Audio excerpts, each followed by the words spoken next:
Congratulations! In recognition of your achievements, sitting up, babbling, eating solid foods, we award you our highest honor, Carnation Follow-Up Formula, made especially for older babies developing senses. So it smells fresh, tastes good, and no formula is more nutritious. It's also priced up to 20. Go ahead, you've earned it. Remember, future graduates are looking up to you. Carnation Follow-Up Formula, the right formula at the right time. Baby, on your delicate skin, I wouldn't use just any sunblock. Between you and the sun, I use Water Baby. It protects to SPF 45 without irritating. No wonder pediatricians recommend it most. Up you go.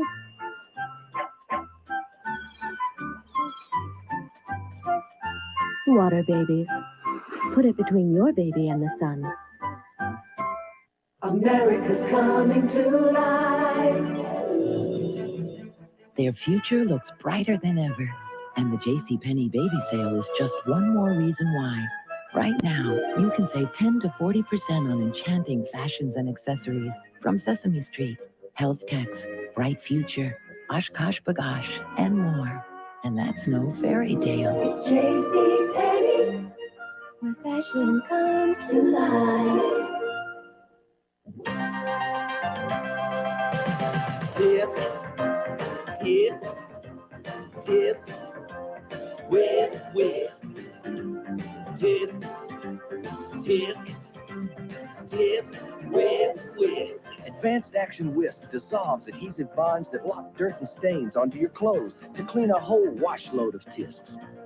Tisk, tisk, whisk, whisk, whisk. On General Hospital. What's the worst thing that could happen? It's possible she could be paralyzed from the waist down. A husband's worst nightmare. Who's next? They're going to take her down to pediatrics ICU. If anything happens to her, I'll kill myself. A mother's worst fear. What if I die on the operating table? Who's going to take care of you and Maxie? I will. I'm scared. I'm here. A heartwarming General Hospital this week. Do you know what you're missing every morning if you're still drinking plain old orange juice? Wake up to something exciting. Dole breakfast juices. Delicious combinations of 100% real fruit juice. You're the picture of good health. Eating foods the Surgeon General recommends. Foods rich in beta-carotene, one of the essential vitamins and minerals in Centrum. Centrum, more complete than any leading brand, from A to Zinc. No nut lover can resist cluster cereal. Almonds, pecans, and walnuts crushed into little nut clusters and mixed with crispy flakes. So if you like nuts, you'll love clusters. 4 hours jobs with grease and rhyme. Oh, me, I use it all the time. Now get a dozen reasons why I put grease on the run with 409. All My Children will continue in a moment. Employers respond to a growing trend. Tomorrow, dads in pursuit of parental leave. Also, the making of a Hollywood classic. And Wilson Phillips here on Good Morning America tomorrow. Sit up, up, up. Each year, more and more dogs die from heartworm infection. Preventing heartworm disease used to be difficult, but now it's easy. Speak to your veterinarian. Find out how important prevention is and how convenient it can be. Stop heartworm disease. It's something simple you can learn to do for him.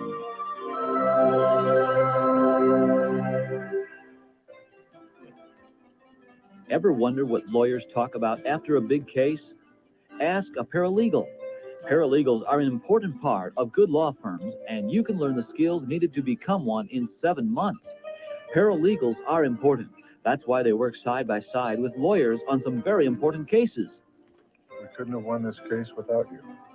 For more information about paralegal training, call Mildred Ellie Business School at 472-9227. For a relaxing country experience, 9 varieties of firm apples, fresh cider, and baked goods, visit Indian Ladder Farms, Route 156, 15 minutes from Albany, Voorheesville. Beth McKay's Cover Story, tonight at 11 on Nightcast. There seems to be some confusion about the PB and PB Max. It don't stand for Pretty Boy Max, Piggy Bank, Platinum Blonde. PB don't mean polka band or portly ballerina. PB means peanut butter, real peanut butter. Lots of real peanut butter in pure milk chocolate with the crunch of a whole grain cookie. Now that's maximum satisfaction. Even if you're as wholesome as a plowboy, that's pure bliss. PB Max, we mean peanut butter.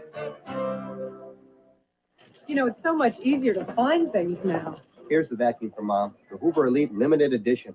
It's really powerful. It's got all these attachments. This will make vacuuming easier for Mom.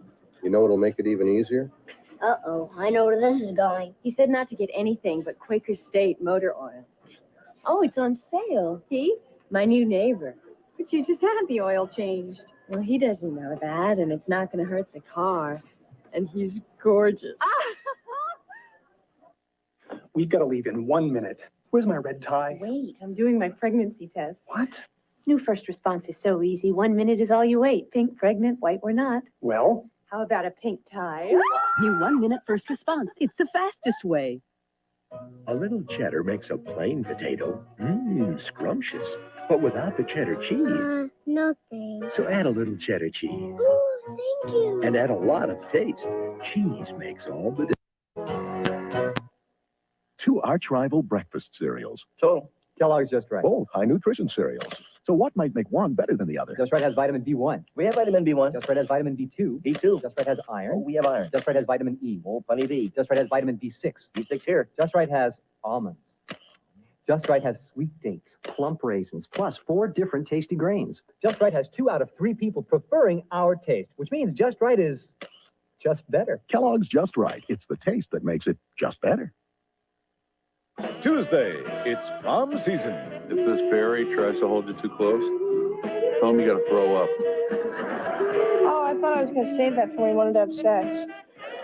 It's an all-new episode of Roseanne, then modern medicine with all its ups and downs. I just like to see you develop a sense of humor. You're going to need one around here. I'm from New Hampshire. I have a great sense of humor. From the producer of Barney Billy. Stat, Tuesday, right after Roseanne. Did she goose you? I think so. If you're cooking healthier, now you're going to love cooking healthier with new Wesson canola oil.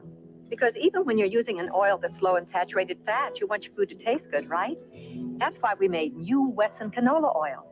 It's 94% saturated fat-free and cholesterol-free. And in taste tests with Puritan oil, more people preferred Wesson canola oil overall.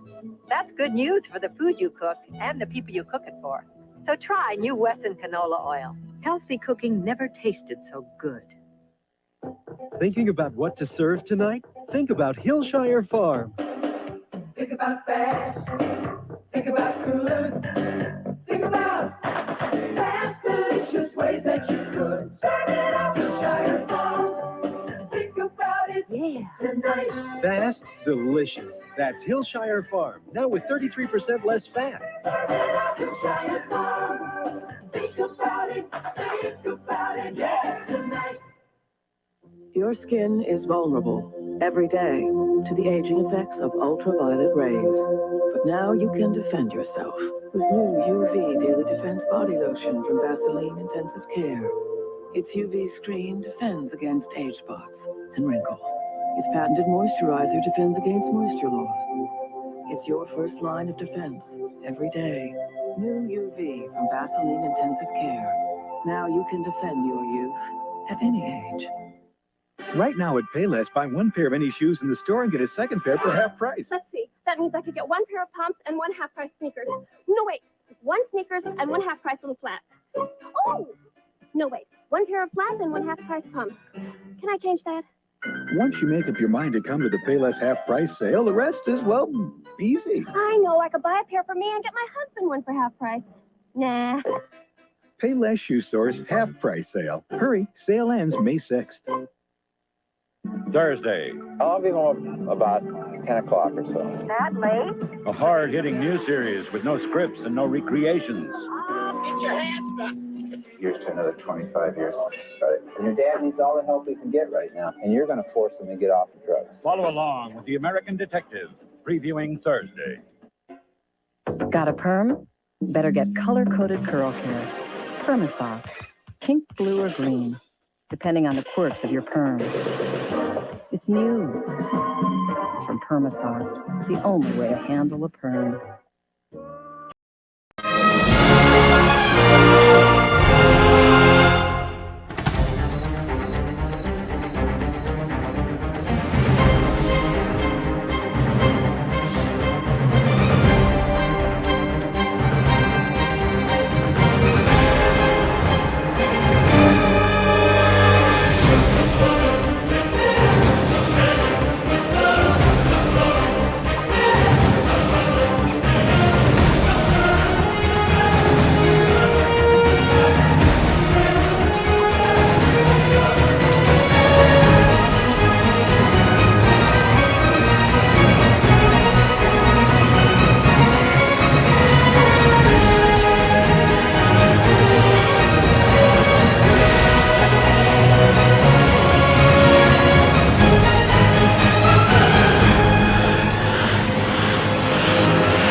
Welcome, everyone. I hope everybody's doing well. Uh-oh, hold on. Let me check something real quick. Oh, see, I'm glad I checked that. Oh, see, that sounds much better, I think. That's supposed to sound much better.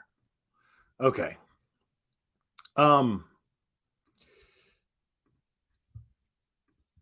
Sorry, it's been a minute.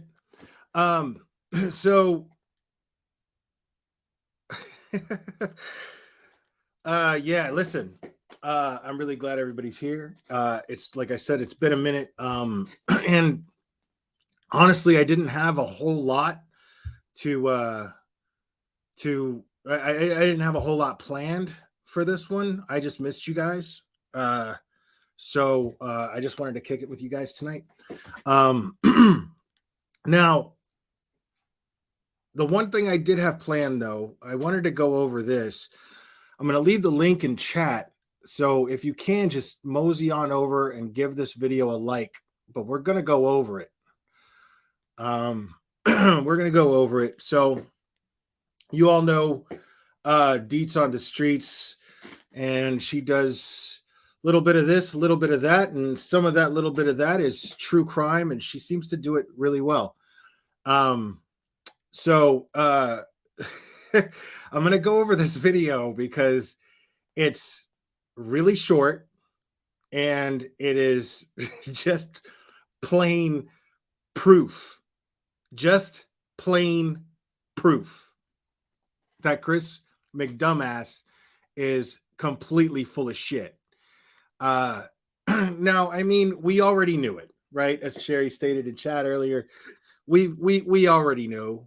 There's no there's no sugarcoating that. There's no running away from the fact that, like we would anyway, but running away from the fact that this dude is, as I've stated many times before, and I'll state many times moving forward, as long as the case is still open, I believe him to be directly responsible for the shit show that is the Summer Wells case now.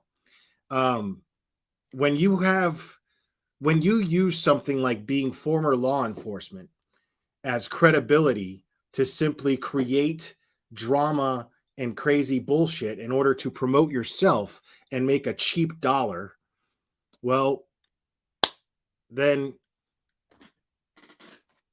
yeah, you I mean, people are gonna see this. They're gonna point it out. And so there was this one situation where the case in Moscow, Idaho, where 4 young college students, University of Idaho college students, were brutally murdered. And of course, Chris McDipshit shows up, and just like everybody else, and he uses his pool of being former law enforcement to stand there with all the cops and be in a photo opportunity and be photographed by the press. even though he's clearly not doing jack shit. Nobody in law enforcement at any point do I remember saying, well, we'd like to thank Mr. Chris McDonough. I don't think that happened at all. And in order to seize opportunity, he took credit for finding a glove that supposedly has DNA on it. But we're going to watch this video. This was made by Deets on the Streets. Her videos I've found to be very informative, and she's a friend of the channel. So Calamity Jade, thank you so much. When I retire, I'm not setting up a card table in front of the Walmart and taking $5 to name that rash. Nope. Thank you, Calamity Jade.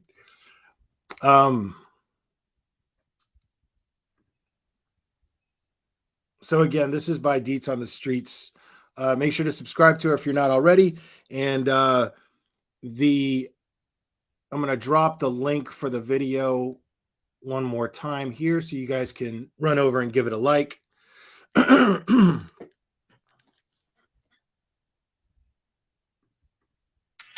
about Mercury is in retrograde. I don't even know what the fuck that means, but check this out. Back it up. Retrograde like Mercury. Hey, y'all. It's been a hot minute since we've talked about the Kohberger case. Mainly because besides the document releases, it's been a lot of conspiracies being spread throughout this case. In one of the recent document dumps, we found out that... And I completely agree. I mean, I went over the Kohberger stuff. I went over the Idaho stuff. And I realize a lot of it is... I mean, I think the biggest thing right now is that, I mean, there's two major things right now. That there's a gag order, and so therefore we're not going to get any new information on the case. And B, that the defense is claiming that the prosecution is failing to provide them with the evidence that they have to prove their case when they're required by law to share everything that they have. So that's the claim. I don't know what's going to become of it, but we'll see. that there was a glove that was taken in for DNA testing on November 20th. If you've been following this case, you might remember when Chris McDonough released information on a glove that he had found in the crime scene. He was standing outside of the crime scene tape, saw this glove inside it, and alerted the law enforcement that were there to the glove. I did a clip about it 6 months ago. I'll link it below. But basically, I mean, it's so convenient that he is the one to find this glove. It's just so convenient, right? I was able to track because of live streams that were happening at that time when the glove showed up on the scene. With the recent document dumps, the glove is being brought up again in conversation. Let me show you a little something here. This happened the other night on Court TV with Vinnie Politan. Other unknown male DNA on a glove found outside the residence on November 20th. Further, these three separate and distinct male DNA profiles were not identified through CODIS, leading to the conclusion that the profiles do not belong to the accused killer. Keep that date in mind. November 20th, 2022 was when the glove was found outside the house. So what does all this mean? Let's start with the glove, and let's bring in our special guest, former homicide detective, the man who found the glove, host of the interview room. Chris McDonough is with us. I can't take this guy seriously. Just looking at him, man. I just can't take this guy seriously at all. Then he labels him as the man who found the glove. Chris is going to give us our big clue as to why he was not the man who found the glove. Sure, absolutely. So it was Thanksgiving Day, and I was in Idaho on another case because I don't even need to play you the rest. You were not. Okay. I'm calling bullshit on that too. So you just happen to be in Idaho when on another case when the biggest case that anybody's talked about in years just took place, and every bit of press and every opportunist is in Moscow for this, but you just happen to be there. I just happened by, because I'm a busy guy, and I was working in Idaho anyway. You know, I mean, pick the most fucking random state, and I just fucking happen to be there. Come on, dude. The rest of their conversation. We already knew prior, and if you check out my other video, that he was there on Thanksgiving Day. But here he confirms it in that same interview. Thanksgiving Day 2022 was on November 24th.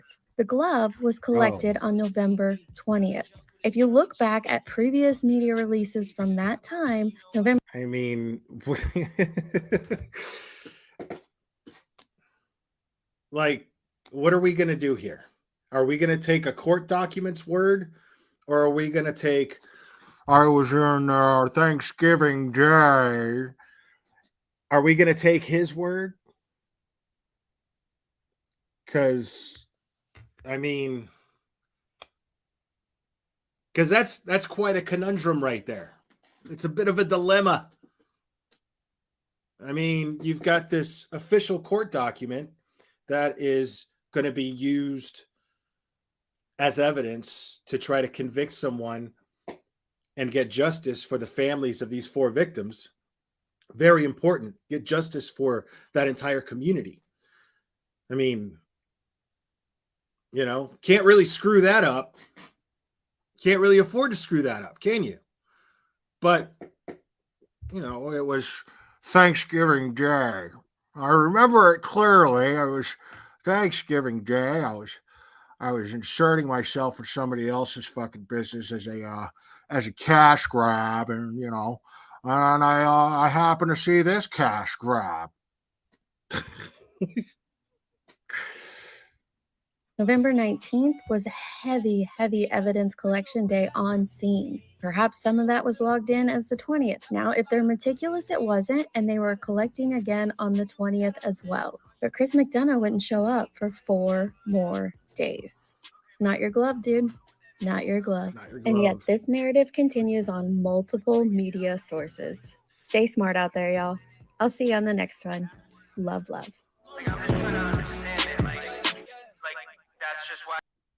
Easy.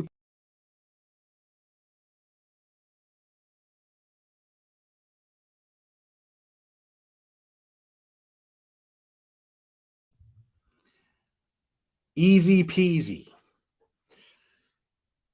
Proven simply in under 3 minutes.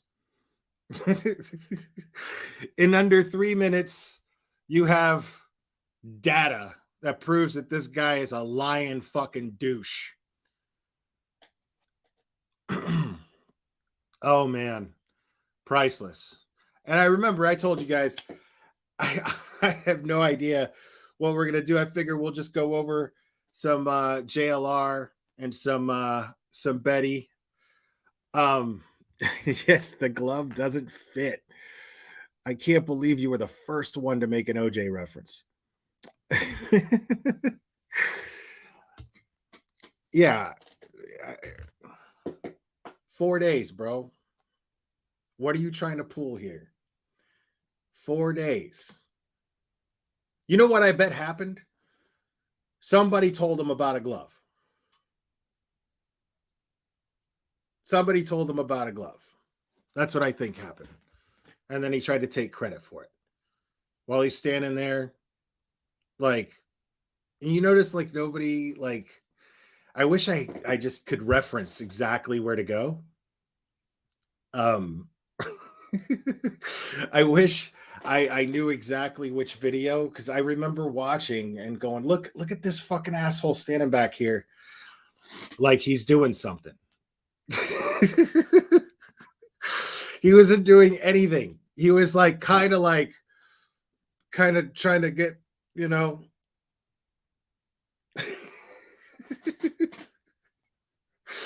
He was just trying to get in the camera shot, you know, while they were having a press conference. I was like, look at this guy, dude.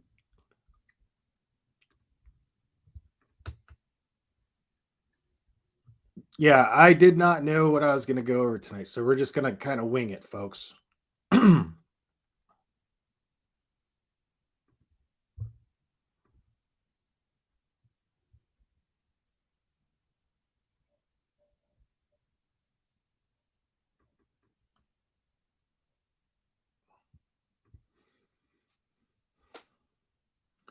Oh, look, he's live now.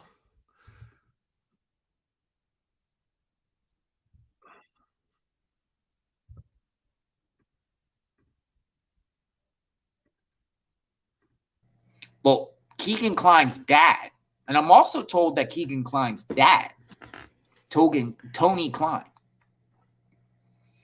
was in a hospital just recently in Indiana. Diabetes, something like that, diabetes. But he's a mystery too. The Kleins, we'll say the Kleins, not Calvin Klein's. I don't even know what case he's talking about, really. Like, I don't know anything about it. I mean, I know the case he's talking about, but I don't know anything about it. And I'm like, it's so fucked up that at this point, it's so easy to assume that this dude is just throwing shit out there. Like, he's just making shit up about people right now. Klein, Tony Klein, the Kleins. It's not even spelled the same, Klein. Kline. The girls only caught one image of a man and only one voice was on the recorder. Yes. And that's why some people out there think it's Richard Allen. He acted alone. I mean, Richard Allen acted alone. Yeah. They got their guy. And then there's another guy that people talk about. Last name starts with an L. Like, am I crazy or is he actually being sensible right now? You know? Like, he's got, I mean, this one dude, but it's so funny because, like, he labels shit a certain way and calls it a confession that Richard Allen confessed when technically speaking, like, confession, when I see that, like, if I see that in a title, I'm going to assume that he confessed to law enforcement. You know what I mean? That he willingly confessed. That's how I'm going to take that. I'm not going to take that like, you know, he admitted to his wife over a phone call.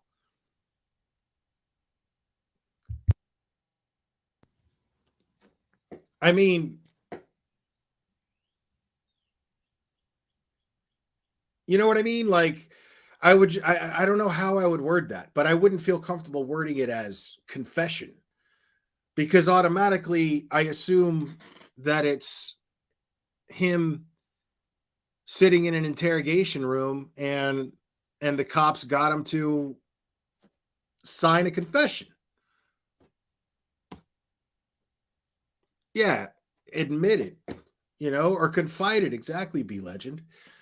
Admitted to or confided in his wife. I mean, that I think that specifically matters because there's a big difference between proving that in court and proving a confession. You know what I mean? A confession is like, it's on paper, it's official, it's on camera. They got cameras going in the interrogation room, but apparently they have a transcript of this phone call. But even still, I wonder if he could argue, if he has a good enough lawyer, if the lawyer can argue context. I guess it just depends on what it says. But I feel like what I'm saying is there's a distinct difference in the challenge between proving that and proving a fucking confession, like on paper and on camera. Like, you know what I mean? And no, I don't think he's innocent at all. No, I do not believe Richard Allen is innocent.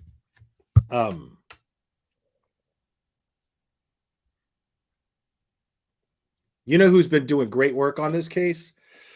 Gray Hughes. Like, if this case interests you and you're not familiar with Gray Hughes, which I don't know how you wouldn't be, but if you're not familiar with Gray Hughes, man, like, he's put a shit ton of work into this case. Like, that dude has worked super hard on this case. He has tons of content on this case. I don't think it's him, but it's where the girls' bodies were found. There's a lot of mystery amongst that guy. I don't know. Do you think Mar R knows a lot about this case because she knows all the names and all the people. But do you guys think Logan had anything to do with this, really? It's on his property. I mean, that's the I went down there, that hill. That's the whole. This is just what he does. This is the formula for this dude's content is, all right, there's this guy, and we're going to imply that he's guilty. Now, if there's somebody who's already caught, then we're going to imply that somebody else was involved without actually saying somebody else was involved, even though it's weird that he would be careful about not wording that way, but yet say things like Don and Candace are prime suspects in the Summer Wells disappearance. There's no point. There is literally no point that I know of. I would love somebody to show it to me where any member of law enforcement spoke publicly and said that Don and Candace were prime suspects.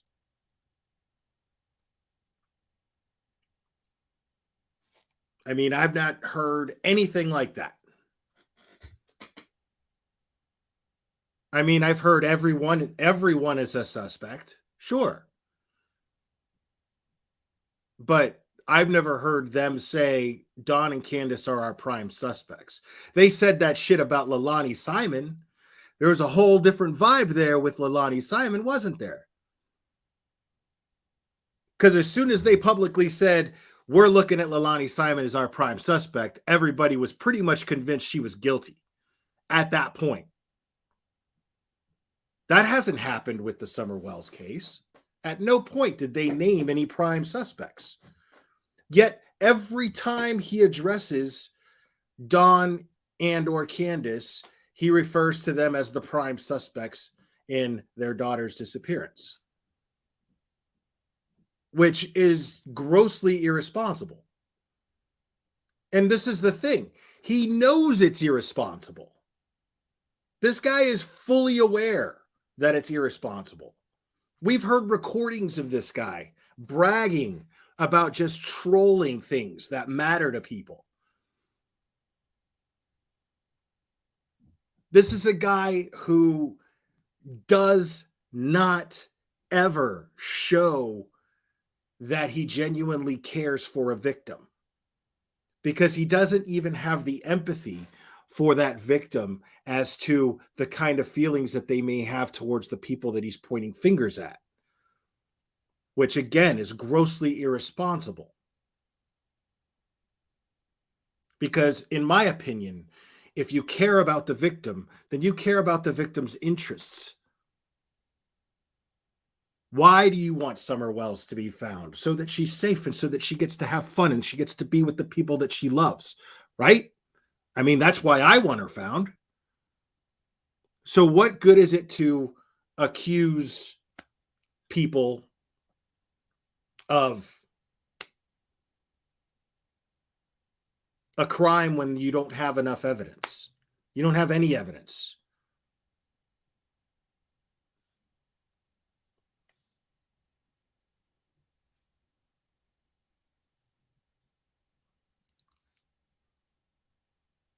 I mean, and I was just talking to somebody about this today, man. Like, I am so over the shit show that the Summer Wells case has become. And there are people who I feel are directly accountable. There's the obvious tragedy pimps, you know, such as like McDumbass, The Lab,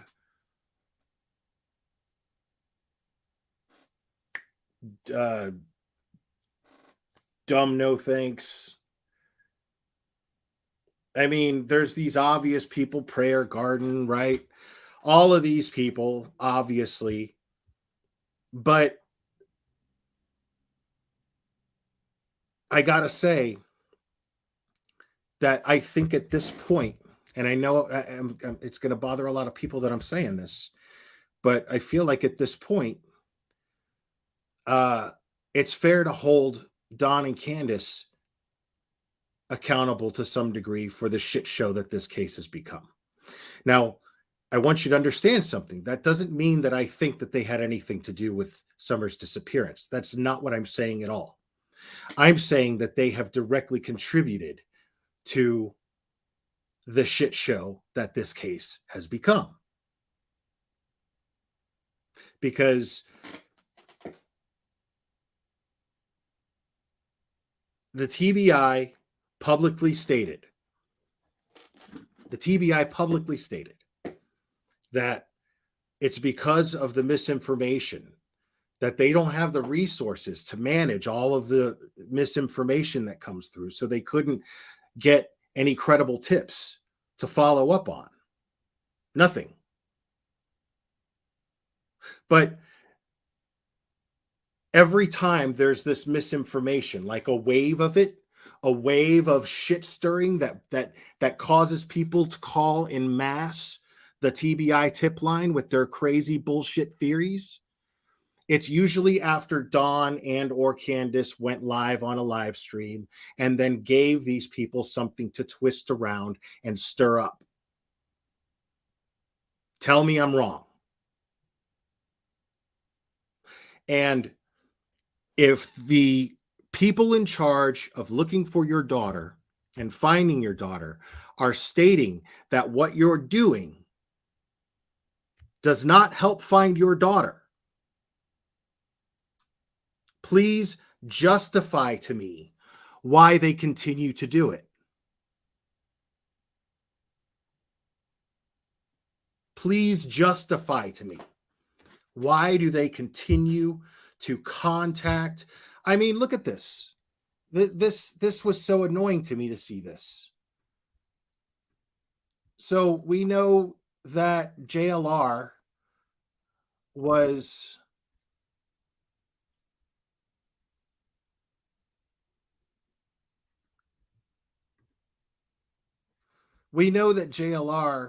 showed up to their hotel room and doxed them and harassed them to the point where they called the police and reported him.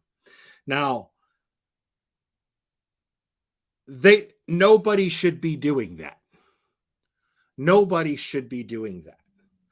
But it can't help people getting stirred up. It can't help the situation to continue to go on YouTube channels and contact these YouTubers. Because look at what I'm talking about here.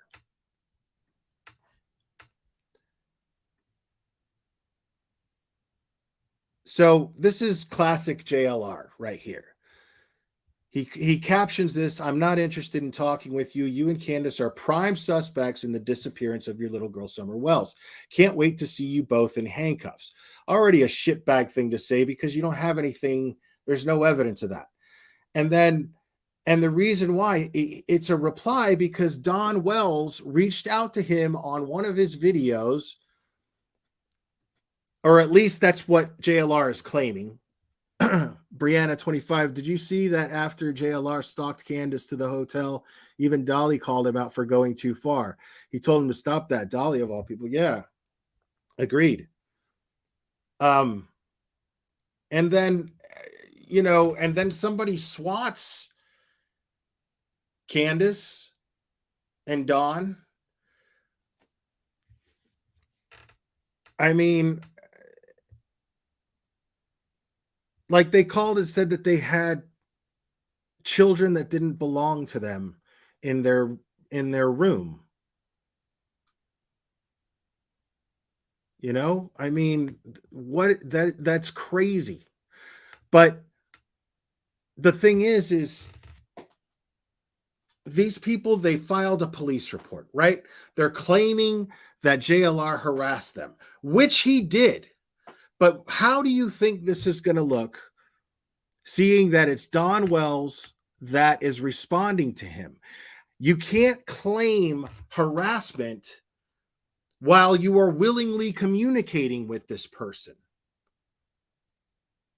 I mean, it says right here, we didn't flee. We went to Arkansas to work and pay bills and also to visit grandkids. I would like to talk to you, but it seems you only want to talk about me. Why hasn't Don Wells learned yet?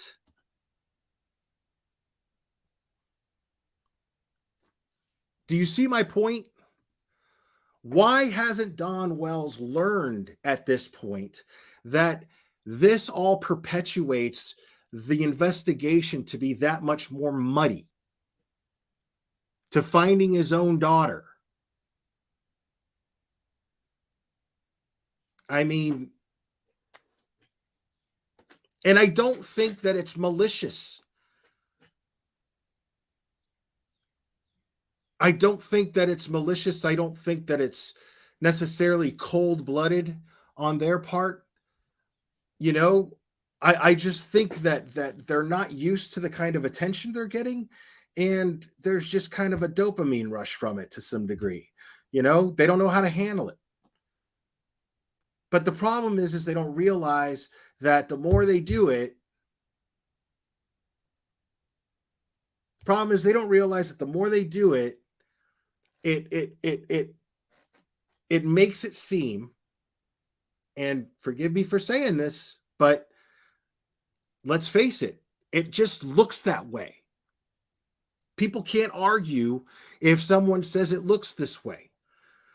When you are perpetuating the mud in the investigation to finding your own daughter, what you're looking like is that you're more interested in being on YouTube than your daughter being found. Now, I don't necessarily believe that. I'm saying that people are not wrong for looking at it and going, man, that's what it looks like. Now, I don't necessarily believe that. But why in the fuck do they keep doing it? That's all I'm saying.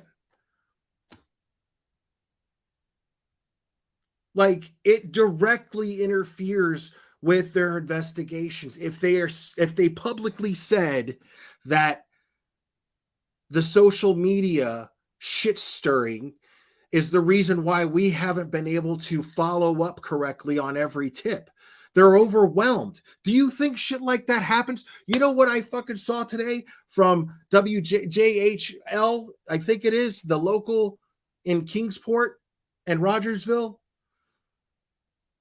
because I'm subscribed to them on YouTube, and they put up a post that a guy was convicted today in relation to a fentanyl overdose for providing someone's fentanyl. That doesn't, you see what I'm saying? Like, that doesn't make news in major cities. That makes news in places like Rogersville, Kingsport. That makes news in places like that because the kind of shit like Summer Wells disappearing doesn't fucking happen there. I mean, not like it does in a major city.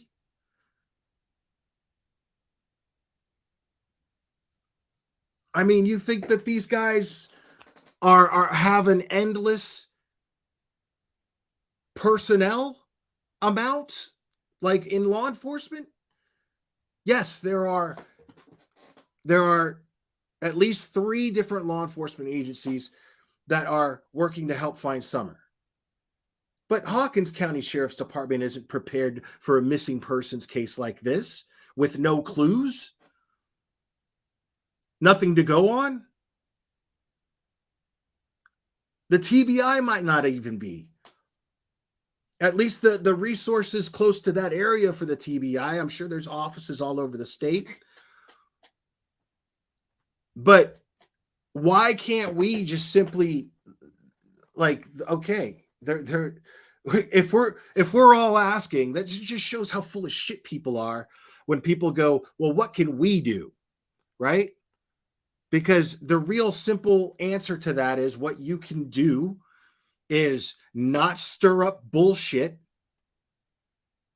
and make sure that if you call us, you have a credible tip, because our resources are only so limited. I mean, this isn't the NYPD. They don't have it's not the NYPD, man. Summer's chances of being found now are slim to none. I understand that. I don't like it, and I still have hope, but let's face it. I mean, and most of it is because so much crazy shit happened so early into the case.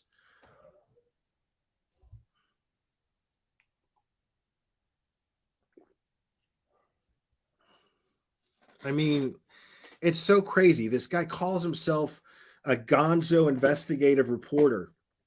And I mean, you don't know the importance of saying something like prime suspects in a case involving the parents of a missing child who there's no evidence to indicate had anything to do with her disappearance. That is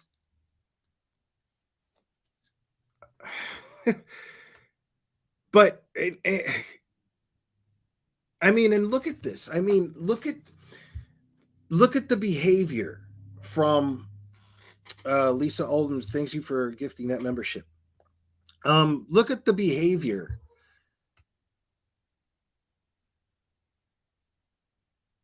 Like,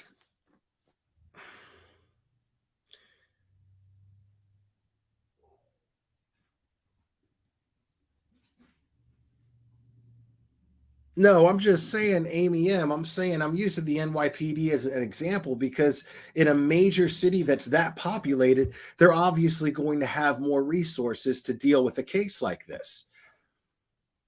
And they're probably going to have a lot more experience in dealing with a case like this. You got to understand, these officers don't have a lot of experience with missing persons cases. And here we are dealing with a case where this child just vanished. We have no idea what happened to her. There's literally nothing to indicate to create a sound theory off of. There's not even a basis to build a sound theory off of as far as information goes.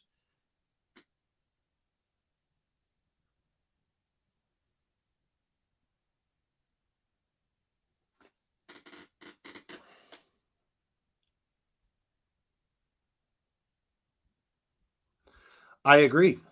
I totally agree. I hold him accountable, but I also hold Don and Candace accountable. Not for her disappearance. I don't know anything about that. I'm saying I'm holding them accountable for interfering in the investigation, for contributing to the exact thing that the TBI said was the problem. It cannot be denied that they have done that. And I don't like it.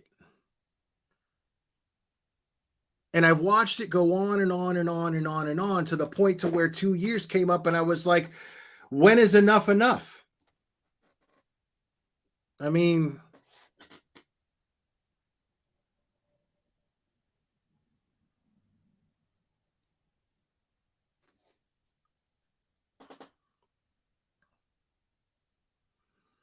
yeah, I got annoyed. I was in Dietz's panel, and I was kind of hungover, you know.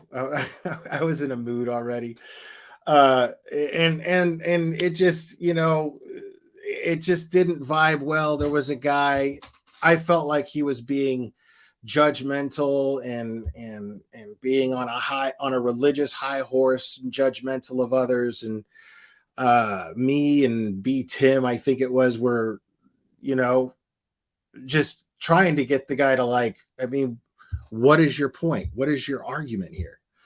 And I found it annoying. And so I got annoyed. Yeah. But Yeah, I just, yeah, when people hide behind the word God in order to be high over others, I think that sucks, and I don't think that that's very Christ-like, personally. And so, that's how I felt about it.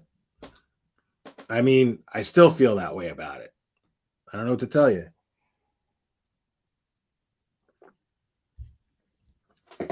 I mean, you got to understand, like, there are people who may not even believe that Don or Candace had anything to do with Summer's disappearance. They might just be people who see the same things that I just pointed out, and it pisses them off that they don't seem to be interested in finding Summer because they don't spend time talking about her or any information that might help with the case. I mean, maybe they just don't have that information to share. Maybe they've gone over everything. I understand all that. But when people see Candace just chilling there and being friendly, and it's just a little, like a weird open panel chat where they're just chilling and hanging out, you know what I mean? That's going to bother some people. And I'm not going to criticize people for being upset about that. You know what I mean? To see them seem to not be interested in finding their daughter, yet they're on YouTube all the time. That's going to make people mad. So it may not have even been, think about that. It may not have even been someone who thinks that they did something to Summer, and that's who swatted them that time when she was on that live stream. It could have just been somebody who was just annoyed watching her just sitting there chilling and having a nice time while her daughter's missing, and just looking at YouTube like it's a place to kick it,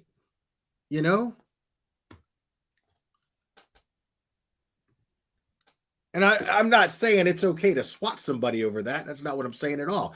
I'm saying it could have just been somebody who doesn't even think they're guilty and they're just pissed off about that. And that pissed them off to the point to where they swatted them.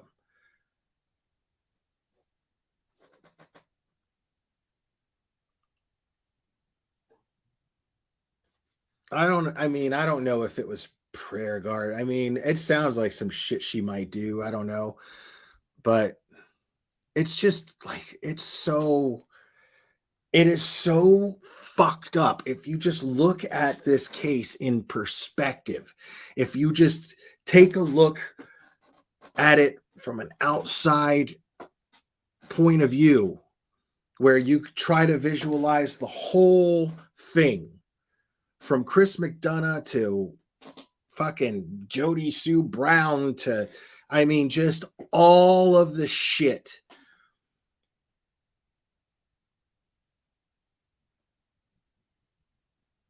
All of the shit.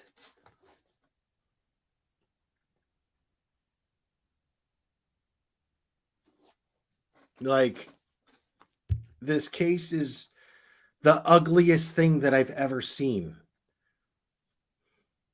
It beats the hell out of the Watts case and what that turned into.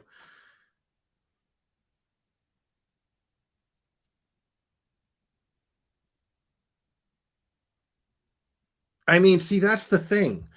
The Rucheks, they didn't go on people's panels and all that shit. Once in a while, they went to like Mommy Rambling's blog channel, like once or twice or something like that. But the Rucheks never did that. You know what I mean? And the case is closed. Like, we knew who was responsible and everything. The Rucheks just minded their own business and people were attacking them. And they're still doing it 4 years later. 5 years later almost.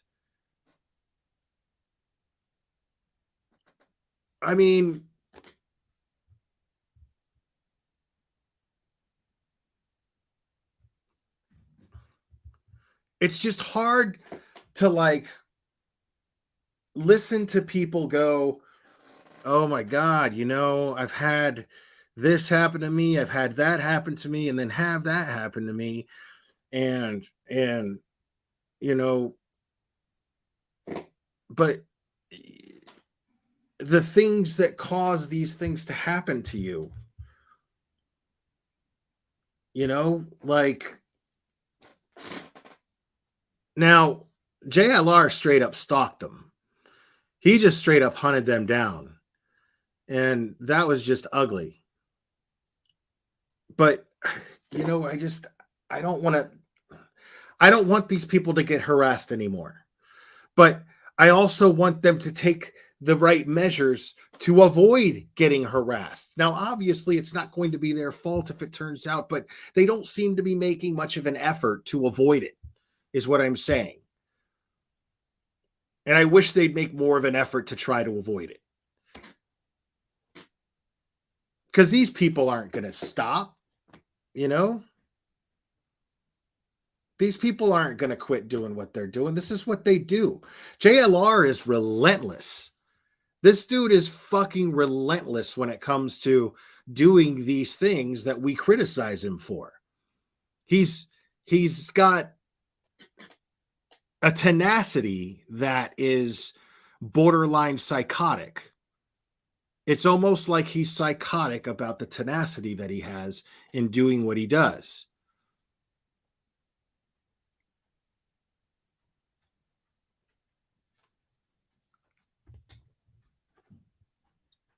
Yeah, nobody talks about the actual case anymore that matters, you know?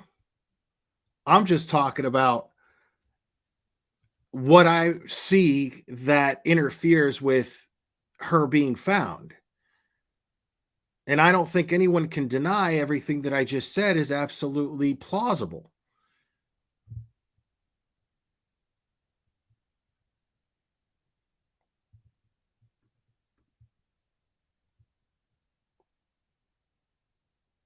I mean, he's the whole reason he posted this. The whole reason he posted this was now he has something to take to court.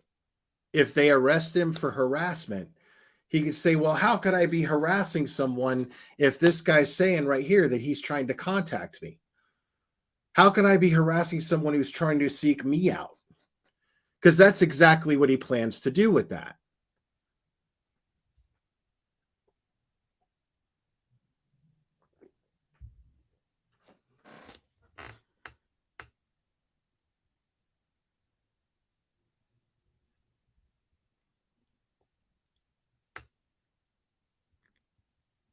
I mean, yeah, I thought about that too. I mean, that could just be a troll. You know, he doesn't show the whole thread because we don't know what post that's from. That could have been in anybody's comment section of any video. That could have absolutely been, you know, that's absolutely true. Now, I've seen Don Wells's, you know, handle there. So, you know, I do believe that that's him. It's just that could be on any comment thread.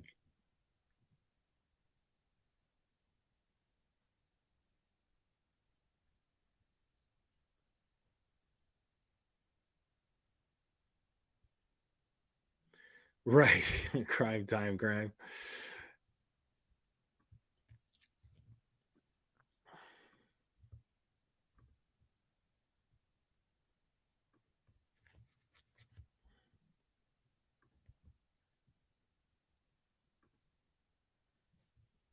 Now, I haven't seen none of these. I haven't seen none of these. I'm just going to click on the latest. We're going to probably break this.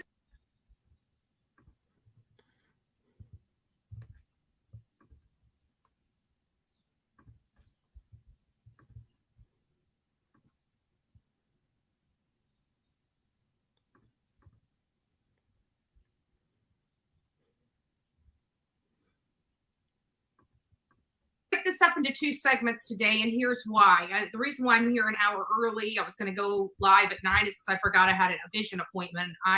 Last appointment today. We got aging eyes over here. So I decided to go ahead and push this. She just wanted everybody to notice her new glasses. That's all that was. That's clearly all that was. Forward. I'm going to try to get through everything that we've got in this, and then we'll come back and have a different discussion later this afternoon. But for the time being, we're going to get through what we can get through today. And today's segment is the days of our lives, right? Remember the drama, what do they call it? Soap opera? The soap opera. Well, this is the Brian Koberger soap opera, right? Because we're watching all this unfold. I mean, we're making a little light of it. It's not a joking matter. I mean, this is a serious event. But it's just wow. It's like every time we go to court, every time we hear about an expert, we're wondering, like, how in the world is he getting this A-team? He's an indigent individual. Like, we're all just scratching our heads saying, what in the world is going on here? And everybody under the sun, nobody can talk. I mean, Lord have mercy. Hell, you can't even focus on him now, right? You're not even allowed to have a camera on him. This is insane. This is absolutely insane. But, they say it's because Brian Koberger has a right to a fair trial, and somehow all of this interferes with that. Okay. Twat. I mean, if the courts say it, it must be true. I don't know. Clearly. So, we're watching all of this stuff unfold. Right? Yeah, man. I mean, so the guy's got a good defense. What do you think is going to, the guy studied criminology. You think that guy is just going to go down without a fight? You really think that a sick fuck like that guy, let's say he's guilty, right? This guy is almost Ted Bundy level. Caught him early. That's what I think of Brian Koberger. Caught him early. This guy is going to have his shit together. He's not some dummy.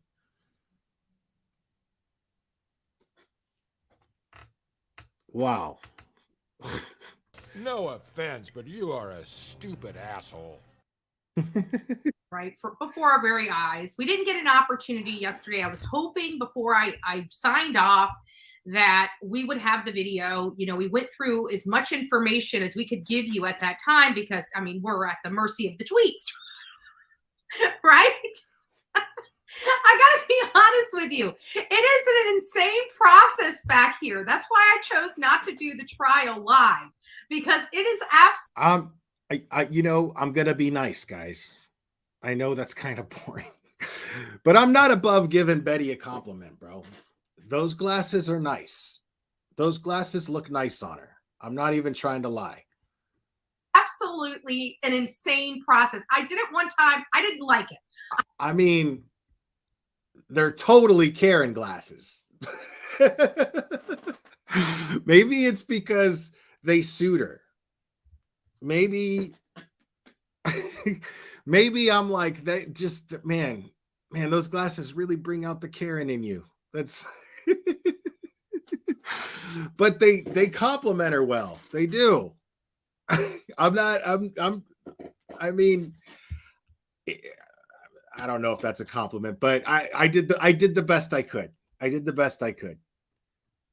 I'm on tweets, I'm waiting for people to tweet. And it's like, come on, guys, what's going on? We're all here just impatient. I wasn't going to do it again. I wasn't going to do it again. But I still had that. I still had to go through that process, whether you guys were here with me or not, because I was sitting there putting the tweets out as they were happening. But this time I had plenty of time to research which news organizations were actually going to be there. And so we were able to have multiple organizations providing us great feed, which if you don't follow me on Twitter, you might want to, because in cases like this, that's where the info is. That's where I'm tweeting from. I'm throwing a lot of information out there as it's coming in. And so We went live shortly after that, and we were going to talk about a completely different topic. We were going back to the Giglio material, the Giglio and Brady material, and we were going to talk about the DNA and everything like that. Like they withheld, they pulled that motion to compel, that third motion to compel. We had a laundry list of hearings that were going to go on yesterday. And they didn't go forward. I think we only had the motion to compel, the first motion to compel, and the second motion to compel. That was it. That was all that was heard, and not all the items on those motions to compel were actually presented to the courts. They limited those down, I think, to 2 or 3, maybe possibly 4. We'll listen to it again and get a good count of the motion to compel items that they need. But I know they're asking for like training material. They're asking for, oh Lord, what was the other stuff here? What did they have here? Looking for training officers. The judge widened the gag order. Like, I agree. Betty's pickings and choosings are hidden by her blood sport desire to just hate women. Like Quentin mom's still innocent until proven otherwise, except when Betty picks. Right. But no, I mean, she's even saying this about him, like as if he doesn't deserve a fair like she was sitting there mocking those who are like, you know, he has rights. Yeah, asshole. Like, you call yourself a patriot. That really man, I gotta tell you, that is something that really chaps my ass, dude. Like, when someone who calls themselves a patriot, because, you know, I mean, when you show up to Trump rallies, dude, among these people, like, I know that the Trumpers around here where I live, they're like, you know, everybody's got rights. You don't get to cherry pick. You know, rights are rights. The justice system exists for a reason. These are proud patriots. What you have to be proud of, and I'm not saying I'm pro-Trump, but I believe in the justice system. I consider myself a patriot. Those who consider themselves, it doesn't matter. You could be a patriot who believes in the same thing and be a Biden supporter too. I'm saying, since she feels the need to be around Trump people so much, she's around this camaraderie, and everyone is basically like, yes, you know, rights. Rights are awesome. And yet, when it's convenient for her, somebody should have rights. It's usually just her. It's usually just her and Jonatalia that should have rights. Yet everyone else, you know, their rights should go out the window. Because, you know, if you know they murdered somebody, even though you can't prove it, you still should put them in handcuffs and lock them up with no grounds, because a fucking first-year law student could represent the guy and be like, you can't hold my client here. You don't have anything. Like, where is, I mean, what are you gonna, like, you're gonna write up a probable cause affidavit with no probable cause? Like, this is the process that she wanted to happen with the Lonnie Simon. This is exactly the process that she wanted to, I mean, failing to realize that you need probable cause to fill up the page of a probable cause affidavit. I mean, probable cause means we did not violate this person's rights because we placed them under arrest because we had sufficient evidence that we believe is going to get them convicted of this crime. You cannot just put somebody in handcuffs and lock them up unless you convince a grand jury that you have enough evidence to charge and try this person. It's just incredible to me that this escapes her when she's yelling through a bullhorn, which she hasn't done in quite a while. And I think those days are over. Seriously. I think she's hung up the bullhorn. She's just sporting the name, but not living up to it. I don't think she plans to.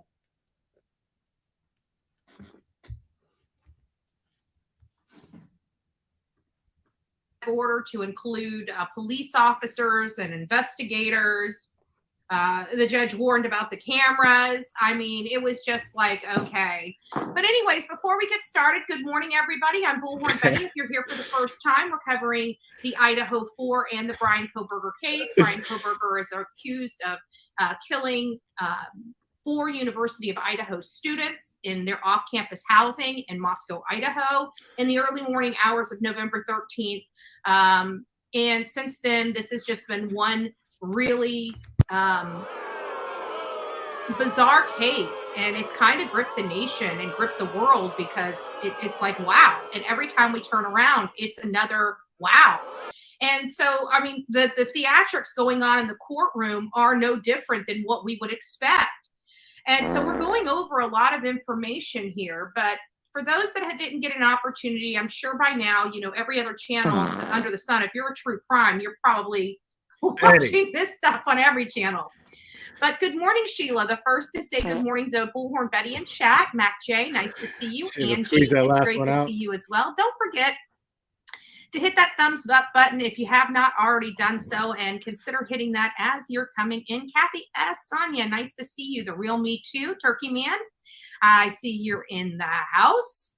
And these are all from early this morning. So you guys are just having a good old conversation. Jennifer, it's nice to see you.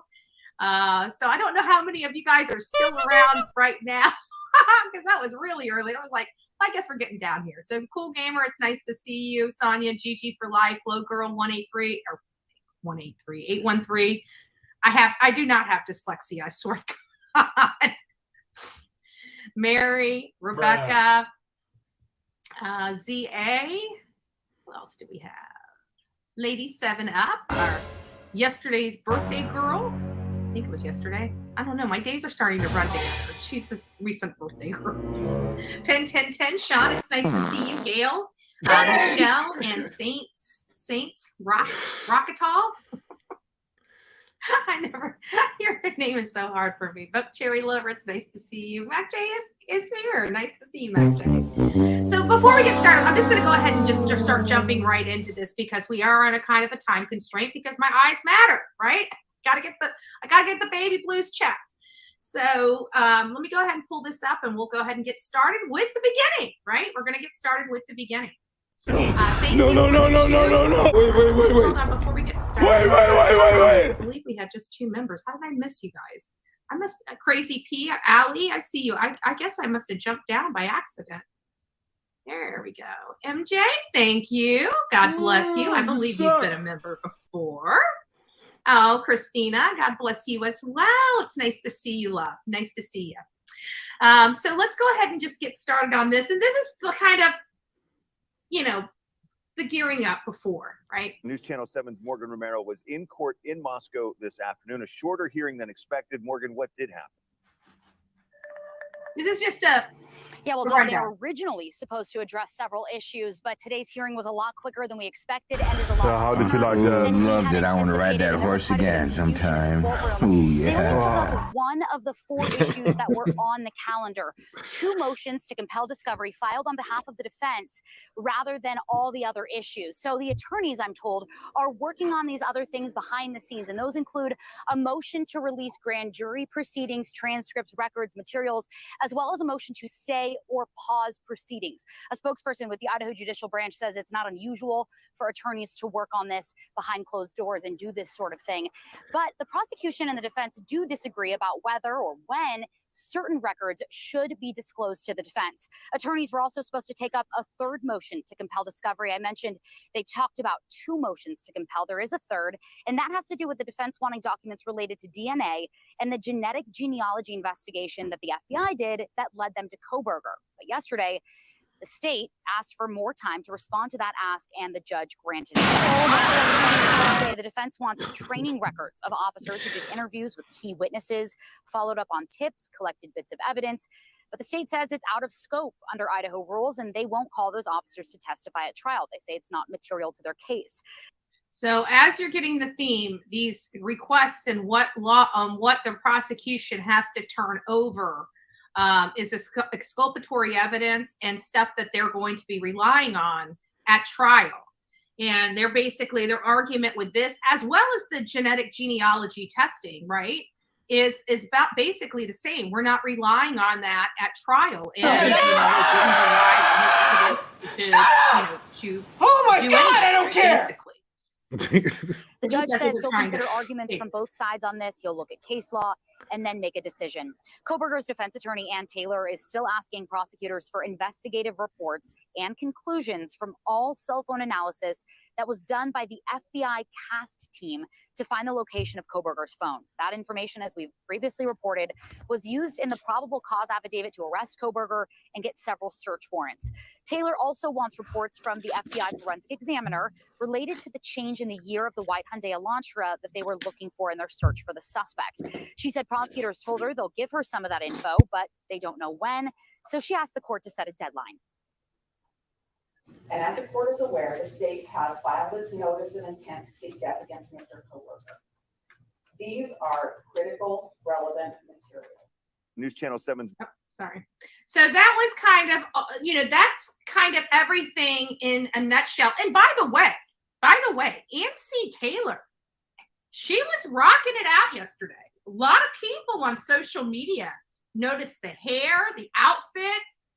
She was dressed to the nines for that court appearance, and very professional. She, it was a little weird because for me, it was a little weird because you could really kind of see her toning it down. Oh, I see a couple other people that came into the chat. Just to shout out real quick. I saw Matt What? in the house. Sean, it's nice to see you. Gail. Bro, what are you talking about, Slow man? Skittles. Oh, Lady O. B. Betty fan. Angie B. Stacy. Allie. Michelle. Who cares? And Regina. Good morning. Good morning, all. So, she was.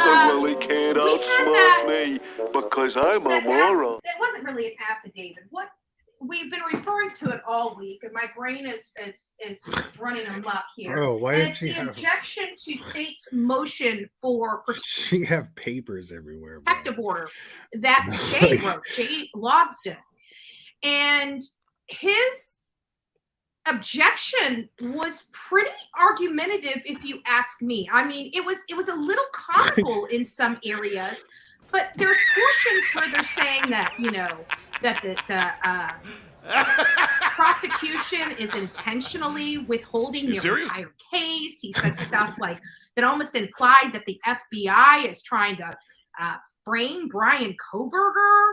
I mean, there was just some really bizarre, off-the-wall assertions in that objection. And so we kept hearing Nancy Taylor at this, and we're going to get to it in just a second. It's about a half hour, and I'm going to run it for everybody here so I at least know. Good morning, Jules. It's nice to see you. So at least I know that everybody on, that comes to this channel has had an opportunity to preview it in its entirety. So I'll be playing that for you guys here just in a second. But, getting back to the whole reason why they were there was a laundry list of pleadings. It went down to a couple pleadings. They were in and out in a half an hour. But anyways, Logsdon wrote this pleading, and it implied a lot. And so you got to see Nancy Taylor kind of walking some of that back. If you notice how diligent she was about, kept saying, I don't believe the prosecution is withholding this. I kind of believe that they just haven't received it yet. She went out of her way to let the judge know that it's almost like she was basically publicly stating that she didn't agree 100% with Jay, or she wanted to make sure that the judge knew, at least for the motion to compel 1 and 2, she didn't believe that a defense was, or the prosecution was intentionally withholding. He, as soon as, you know darn well, as soon as that is as soon as the media starts challenging this new non-dissemination, if they choose to. Now, there's no saying, they may just say they've spent enough money on this cause. But we don't know. We don't know. We haven't seen anything from the media coalition, and quite frankly, I haven't been reaching out to find out if anybody is planning on doing anything related to the media coalition. But come on, Judge, we know you're dangling the carrot, because as soon as somebody challenges that new non-dissemination order, you're kicking the cameras out of the courtroom. Like you're setting yourself up, right? He's saying this. Oh, we got to be careful. We can't focus on Brian Koberger. I'm like, it's starting to get so petty that it's borderline ridiculous at this moment for me. Oh. For me, and maybe Thank you, Becky G, for gifting the 5 memberships. people in here don't disagree with me, and that's perfectly fine. But just for me, it's starting to get awfully petty. It's very important. People with camera and media need to follow the rules. We've had some issues where people were pushing the envelope, particularly focusing on the tables where counsel sits.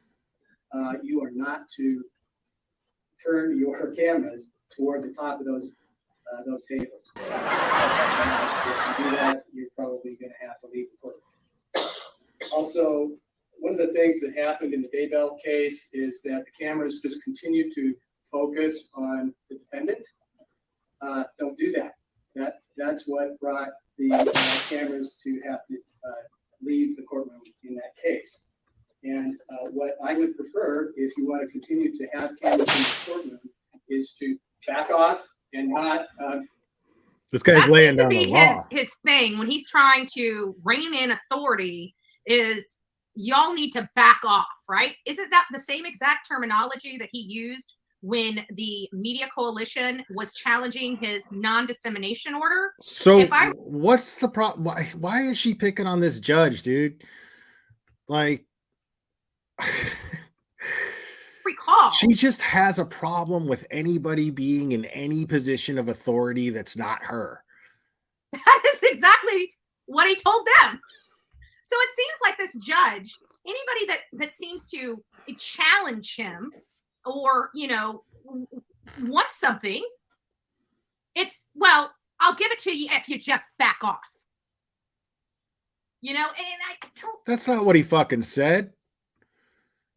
That's not what he said. He was saying like, chill out with the cameras and whatnot. I just don't want this to turn into a shit show. That's all he's saying. And focusing on the defendant a lot. I mean, he's just like, I don't want my courtroom to turn into a fucking circus.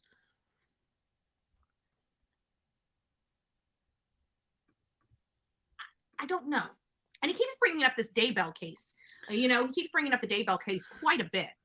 So I'm curious. He's bringing up the Daybell case because it was a fucking high-profile trial. That the Daybell case has these wide-sweeping non-dissemination orders that are absolutely overbroad. I'm curious, right? Because he keeps bringing it up. So maybe I need to look into that case. Maybe we will. We'll see. Bro, we'll see. How do you not know about the Daybell case? How are you? Because, okay, I barely covered it, if I covered it at all. I don't even remember if I covered it. But I know that fucking case. You know what I mean? Like, I know the case, and And it was really confusing at first because there's a lot of players, but I at least know what happened. Like,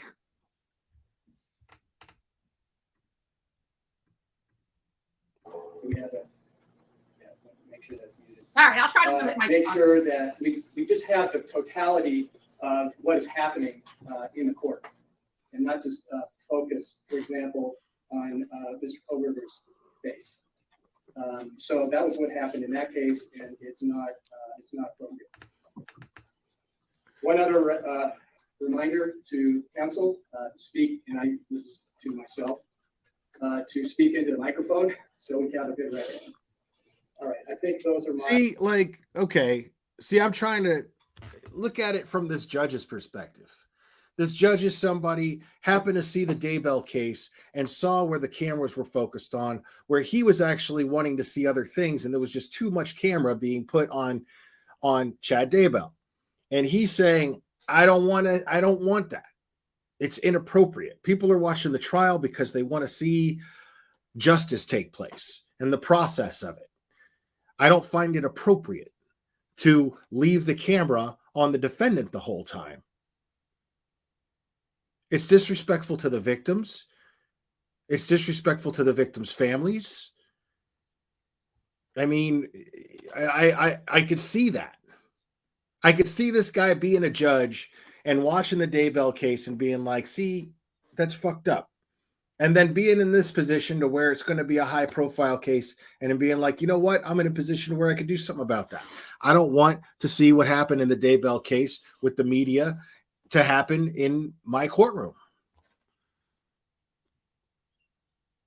Like, Betty just doesn't like being told what to do. Her thing is, I mean, first of all, she's not even in there. She's not even in there. So why the fuck does she care? Like, you're going to get the coverage of the trial. You're going to see everything. The only thing you may not see is crime scene photographs, autopsy photos. But you're going to see everything. This judge is simply using his power and saying, you know what? I can catch this. I can nip this in the bud before it becomes a problem in my courtroom. That's not him trying to control people. That's him trying to make sure that the integrity of the trial is maintained in the media to whatever control that he possibly has. To whatever level that he can contribute to that, he wants to try to maintain that. He wants to use his power and influence over the courtroom to try to maintain the integrity of the trial. I don't see anything wrong with that. He's in a position of authority to do it, and it's for the sake of respect for not just the victims, but the entire process. These are people who swore an oath. Lady Justice. You know, these are people who take our justice system very seriously. They went to school for a long time. But she wouldn't know anything about that. You know, she wouldn't know anything about that. But there's something to a lot of attorneys, at least the young ones, and at least a semi-young judge. This guy doesn't look that old. He looks pretty young for a judge. And this is somebody who probably has a true belief that the justice system is a sacred thing. It's almost like a religion to lawyers and judges, because there's just a science and a process to it. Science and a process to it that makes it fair. And there's integrity in that. Now, it's not perfect. Of course not. And injustice does take place. But in theory, our justice system is sound. In theory.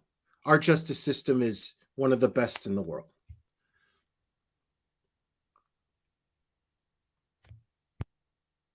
And these people who have dedicated their entire lives to mastering this public service, because that's what it is. I mean, they just simply, this guy just is coming off to me like he just wants to maintain the integrity of the trial. That's it. No crazy bullshit. My general announcements or cautions, and General announcements I think and we cautions. sort of boiled things down to some issues on motion to compel discovery. Some of those issues have been resolved, some have not. So let me go to you, Ms. Taylor, to start off. Where do we start? Your Honor, we would request that we start on defendant's motion to compel and second motion to compel. I believe the third So motion to compel number 1 and motion to compel number 2. Exactly, Deeds. What a novel idea for a judge.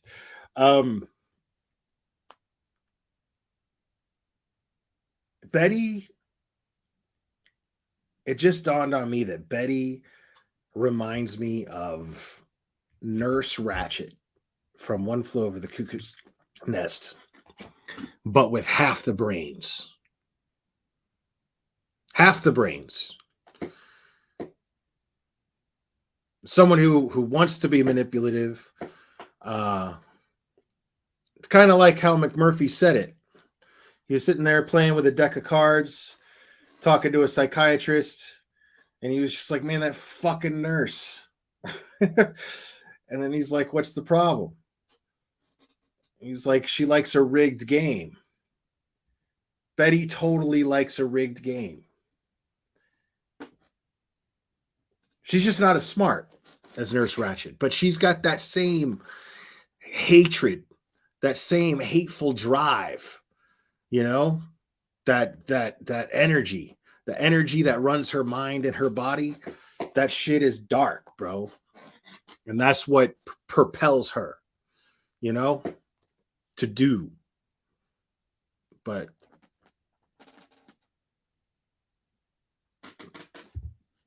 the old computer, you know what I mean? Nurse Ratched was more like a MacBook. That's like a 1995 Dell. That's the difference between Betty and Nurse Ratched.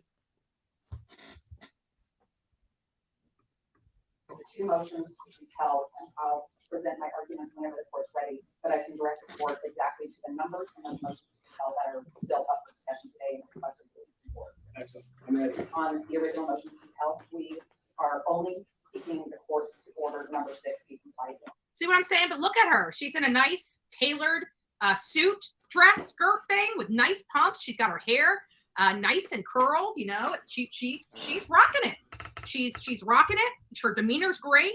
She argued her position. I mean, for all intents and purposes, she did an amazing job yesterday. She did an amazing job yesterday. Number 6. And so this is I mean, why is it such a shocker that this woman wore a suit to court? Number 6. Isn't that what lawyers do? Don't they fix their hair And up? that is request number 160. There's cameras. That is for request number 160, and that was in a second. She's probably planning on running for office after this trial. Yeah, we're getting 7. Okay. Number 6. Number 6. Yes. On the second motion to compel, Your Honor, we are leading the court to order on request number 1, number 4, number 5,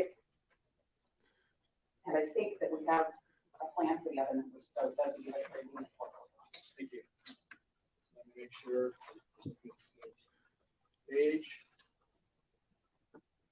Okay, number 1 is request 1.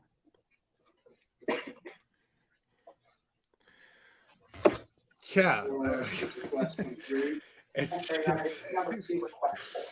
For real. Like, what is she? Like, Betty, what are you showing up to court in a fucking pink bedazzled fucking baseball cap? Like, what do you? Why are you acting like it's impressive that this attorney would wear a tailored suit and make herself up nice for court? That's man, I never heard of that strategy. That shit's crazy. That shit came out of left field, Betty. Good catch.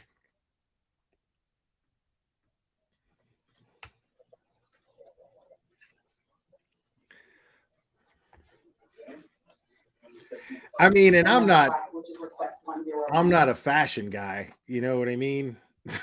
But I mean, I'm not all that impressed. She's I wouldn't be paying any attention to how she's dressed in the slightest bit if she didn't bring it up.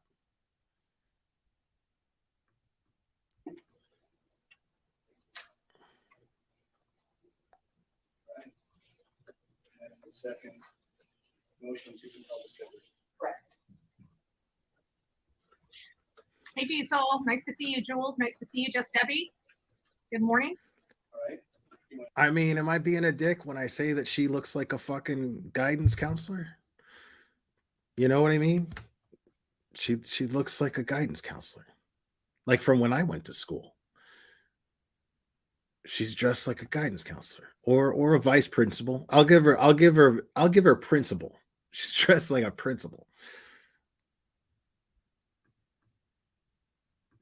You want to make an argument about those?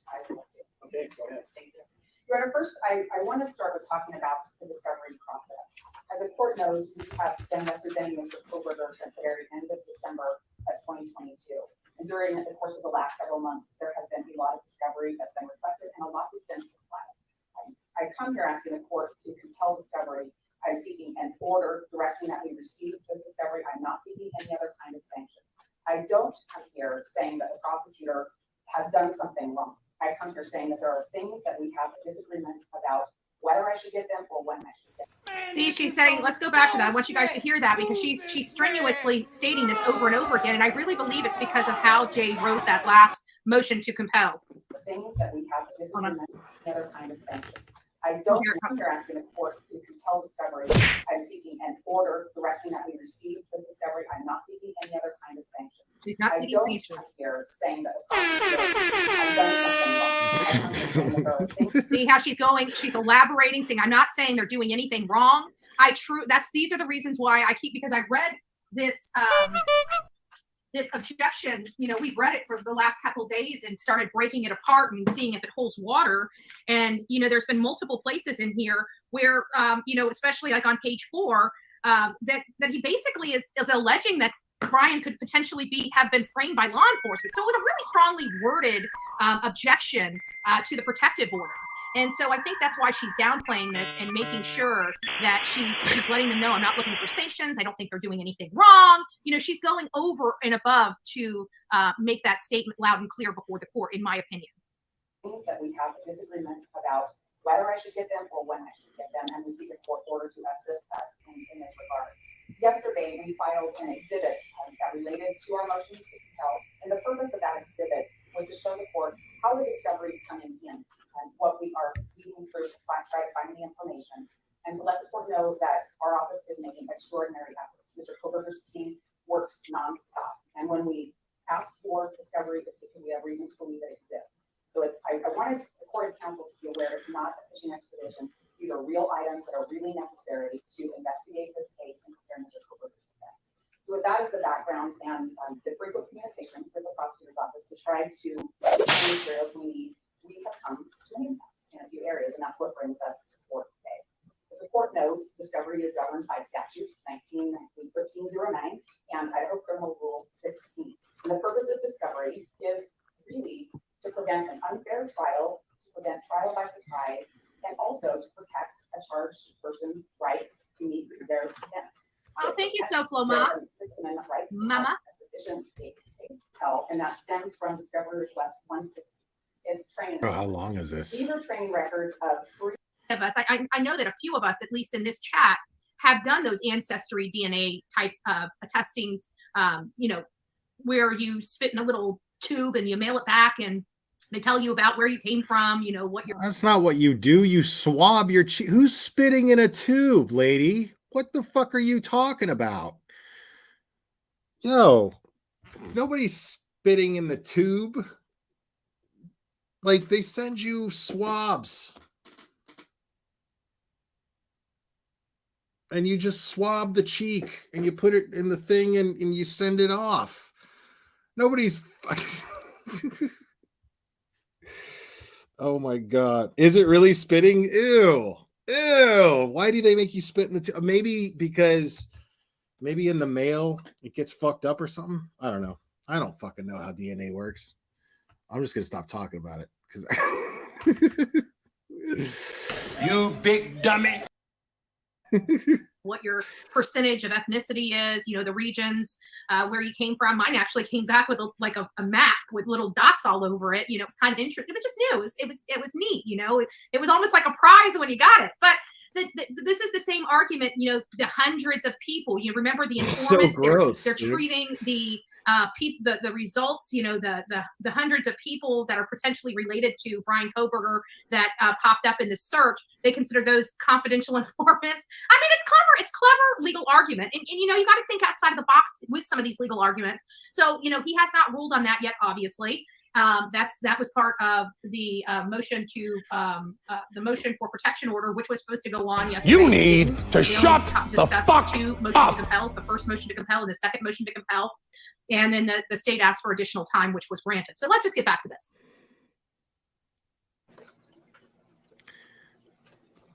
I mean, but item number 1. when they take DNA from you, now I don't know this for a fact. I'm just saying, you know, I obviously watch a lot of SVU, and when they take DNA, it's a swab.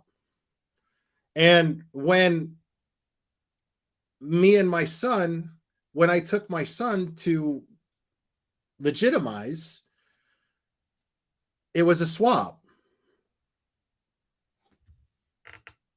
So why is ancestry.com so fucking gross? That's what I want to know. Like, why are they so nasty? That shit is disgusting. Regarding cast information, Ms. Taylor has everything that we have. I've also, that includes reports. It's because of the mail then, right? That she's seeking as a For real, me too. You're specific cute. report, from the Thank you. FBI God bless you. team, which I've indicated to her is in its final stages of review. And we are anticipating receiving sooner rather than later. And as soon as we do, we will send that over. Sooner than later. Well, I don't have a date certain, but within the next few weeks. You almost heard her grin when she's like, "You eat." That's even grosser. You spit on the tube? That's even grosser.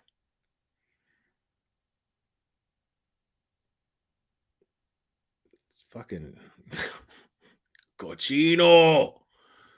I don't have a date. I've asked for a date, but that is not how the federal bureaucracy moves. That's, how about we say something like July 14th, unless there's some reason that they can't get that to you. No objection. That would be mistaken. Yes, Your Honor. And then the state has substantially complied with requests. This chat is totally invested in the spitting of the tube. Essentially, complied and complied are two totally different things, folks. Would ask for the exact same date certain of July 14th, only to obtain, if there is one, a potential report for health. It is now. You knew what I meant, didn't you? Yes, Your Honor. Again, I mean, if there's some itch in that, I mean, we can plug that, see what. Looking for that, that takes care of everything. Thank you, Ms. Jennings. Anything to respond to, Ms. Taylor? Yes, Your Honor, I want to go a little bit more on the police training records. I am aware that over 120 officers were involved in the investigation in this case. I am not asking for all 120 officers. I will tell the court that likely there are other officers training records that I would want. This is within Title Criminal Rule 16. These are records, documents, and objects that may have information relevant to Mr. Koberger's investigation. May. These are records that are likely of witnesses. I mean, yeah, they have a right to look over them, dude. Like, this guy has a right to a fair trial, and he has a right to his defense doing the best job that they can, whether you like it or not. Do I think he's guilty? Of course I think he's guilty. But if he has the resources, then what do you expect him to do? I mean, what do you expect him to do? That's his lawyers are there to create doubt. And the more lawyers you have on a legal team, the more chance you have of creating doubt in a jury. You got 4 or 5 different minds, like in OJ, like the OJ case, 4 or 5 different minds coming up with strategies to get just one juror to go, I don't know, man. That's not proof. Think about that. That's all it takes. This guy having a council of 3 people up there has upped his chances. Because they're not there to prove his innocence. They're there to shut down the prosecution's case. I mean, so she's like focused on her saying that these things may have information. Of course, she doesn't know whether or not they have information. She just knows that there is potential evidence that's being held from the defense. And she believes that she has a right to review this potential evidence. I think she does too. I don't like it. I don't like that this guy can have such a good defense who's going to just claw and scratch their way to creating doubt in a juror. They're going to do everything they can to do that. And I'm not happy that he has the resources. But yeah, and I'm glad Lawyer Mystery Maven's in here. I mean, is the defense entitled, in your opinion? I'm sure you're following this case. Is the defense entitled, in your opinion, to these items? I'm sure you know more about it than I do.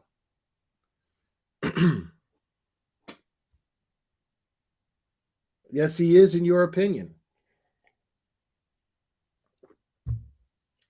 I mean, you know, I didn't like seeing OJ go free. I didn't like seeing Casey Anthony go free, but pendulum swings both ways, man. You know, it's just the way it is. There's, you know, the Lady Justice, maybe I'm misinterpreting it because I don't really know, but I'm just assuming that the scales of justice, you know, the whole point is to just find a balance. But I mean, the thing is everyone has a right to a fair trial. If you're going to accuse someone of murder, you better be able to prove it.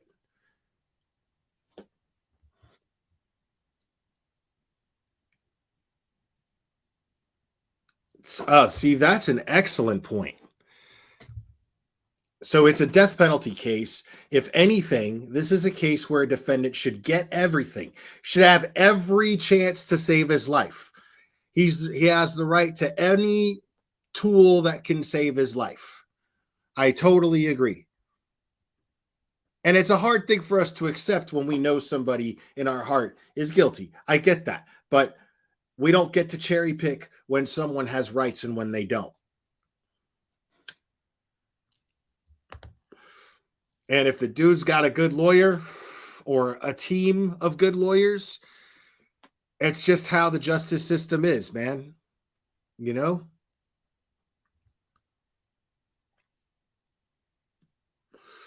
But see, this is the thing about this case. Because if you believe Brian Kohberger is guilty, okay? If you believe that Brian Kohberger is guilty, and you believe that the evidence shows that there was no motive, that this guy was just a sick, twisted fuck that wanted to go and kill innocent people in the middle of the night. If that's the case, if this dude gets off, he's going to do it again. I believe that wholeheartedly. He's going to do it again.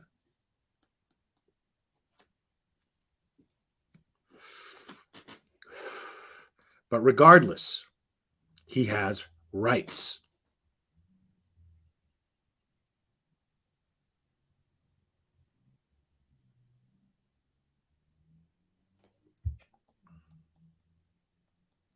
See, the way that they talk about people who kill like this, the way that they talk about them, the way that they're described generally are once they get a taste for it. You know? That's why they start off with animals, and then once they graduate to humans, they it's it. They're hooked.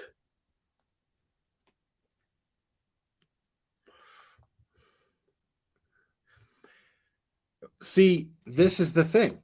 Now, we have to find out. Like, I'm not saying, because I need to see more evidence, because it's looking like there's enough to create doubt. It's starting to look like there's enough to create doubt. But the question is he guilty?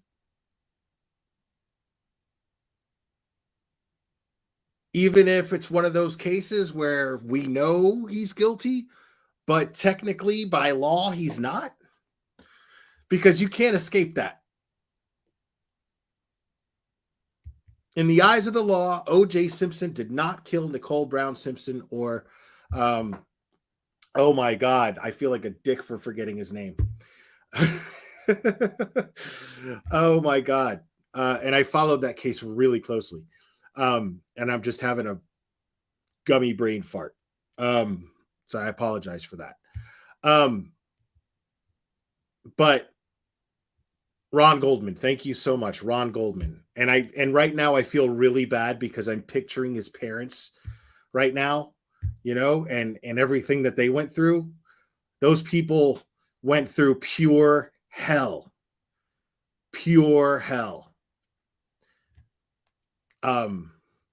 Yeah, it was on the tip of my tongue. I don't know why it escaped me. I have those brain farts all the time. And I just hate when it happens to a victim's name. I hate it. OJ was totally guilty. But what I'm saying is, in the eyes of the law, OJ Simpson is not guilty of murdering Nicole Brown Simpson or Ron Goldman. He was acquitted by a jury of his peers. Whether you like it or not.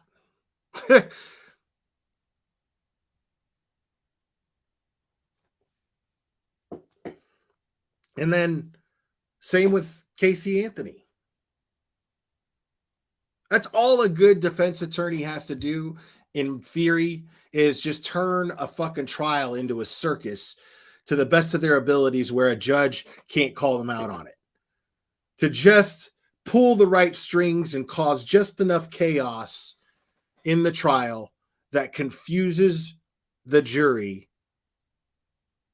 That's all it takes. Now, I'm not saying that's an easy task. What I'm saying is it's pretty simple. It's pretty simple what a lawyer has to do in a trial. A defense attorney has to do at a trial, because the law is designed to make sure that the accused has as much rights as the victim. I mean, it's the way it's got to be. All men are created equal. That's the way it is.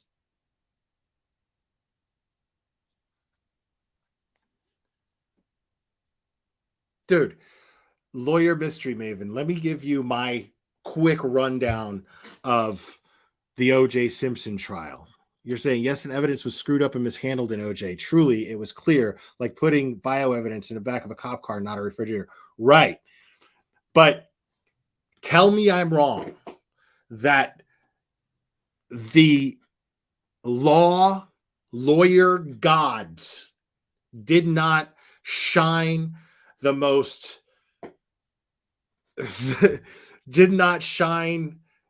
warming light on Johnny Cochran.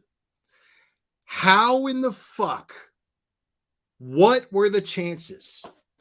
I mean, I'm talking about everything came together. The riots the LA riots had just taken place, and they did not want more LA riots. They were afraid of this.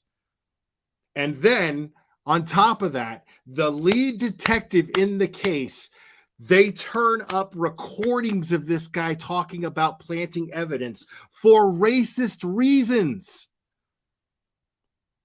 Like recordings of the guy doing this. That doesn't happen. That shit does not happen. And that jury was going to go, like, what is a jury going to do with that? Like, that was a lock.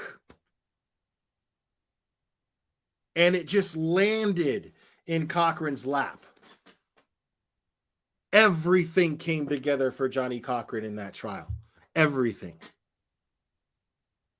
I mean, from that to the prosecutor, having OJ try on the glove, dude, they were told not to do that. Yeah, Mark Furman. Unbelievable. OJ was the luckiest man to ever be on trial for murder of all the high profile cases. The luckiest man. Because he totally did that shit. He totally did that shit.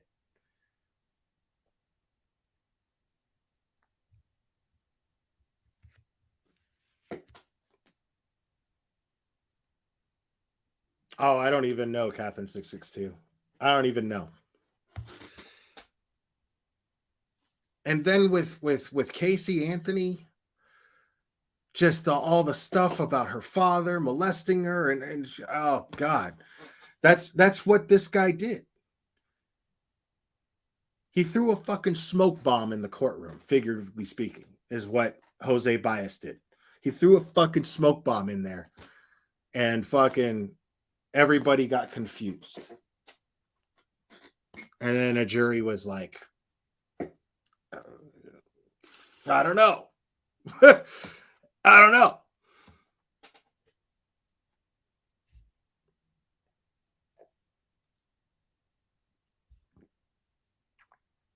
Yeah, everybody knows OJ did that shit. Everyone knows OJ did that shit. He's the only one with motive. Like, there was so much evidence against him. And then they managed to completely discredit the lead detective's ethics.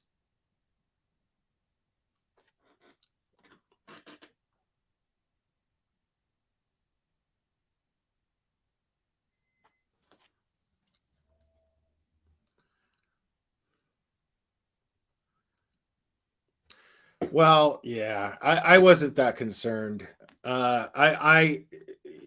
Letitia is done. And speaking of which, so there's new case files that have been made public now since the trial's over. I put up a poll in the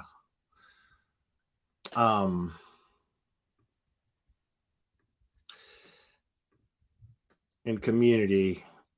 Let's check on that. See where that's at.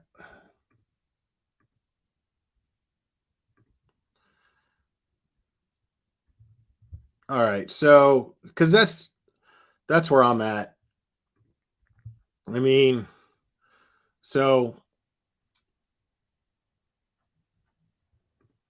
I wrote newly released case files in, well, I meant files, stupid autocorrect, in Gannon Stout case have been made available. And the votes were yes, go over it, 69%. Hey, all the stuff was covered in trial, justice served, hashtag dead horse, 31%. So, I mean, that's the thing is understand that it was all covered in trial, you know, all that stuff, you know, I mean, I'll do it if people find it interesting. But you got to understand my entire interest in this case was just seeing Letitia Stout get, you know, convicted. I wanted to see justice for Gannon. We got it. You know, I mean, it's it. Justice has been served. So to me, I'm split between, you know, if you guys are interested in it, and maybe we could take a deeper dive into it to understand it better, maybe for that benefit, sure. But I mean, I'm more of the opinion that, you know, it's done. You know, I almost feel wrong for giving her any more attention after. I mean, that's it. She's out of our eyes anymore. She's done. She's put in prison. She's never getting out. And she doesn't deserve our thoughts anymore. So right. You know, I mean, I feel like if she knew people were still talking about her, she would enjoy that thought. You know what I mean? So I'm really not crazy about going over it, but I mean, I don't know. I'll sleep on it, and we'll see. You know, and you know, I mean, the post is in community. If you got thoughts on why to do it or why not, please leave a comment in the post, and I'll look at those comments.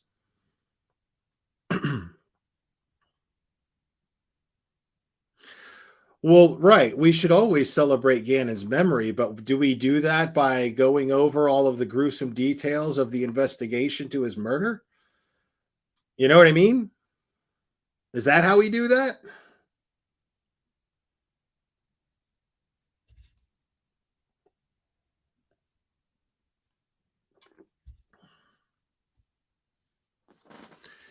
And don't forget, guys, we are we're going to be going over the Chad Dorman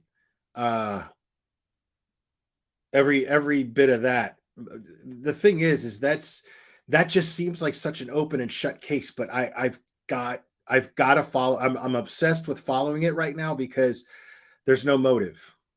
That part of me where I first got into true crime, that part of me that wants to understand so bad is really just, you know, it's really kind of haunting me at the moment. So I really want to understand, you know, even if it's something as, I mean, I just can't imagine. It's like I want to find out that he is mentally ill. I want to find out that that's the case. I just don't, in my heart, I don't believe that, you know, but this part of me that's still so naive that hasn't this, you know, I still find it so hard to believe that there are people in the world just that full of hatred and that full of evil. It's just so hard for me still to this day to believe that somebody could be just that evil.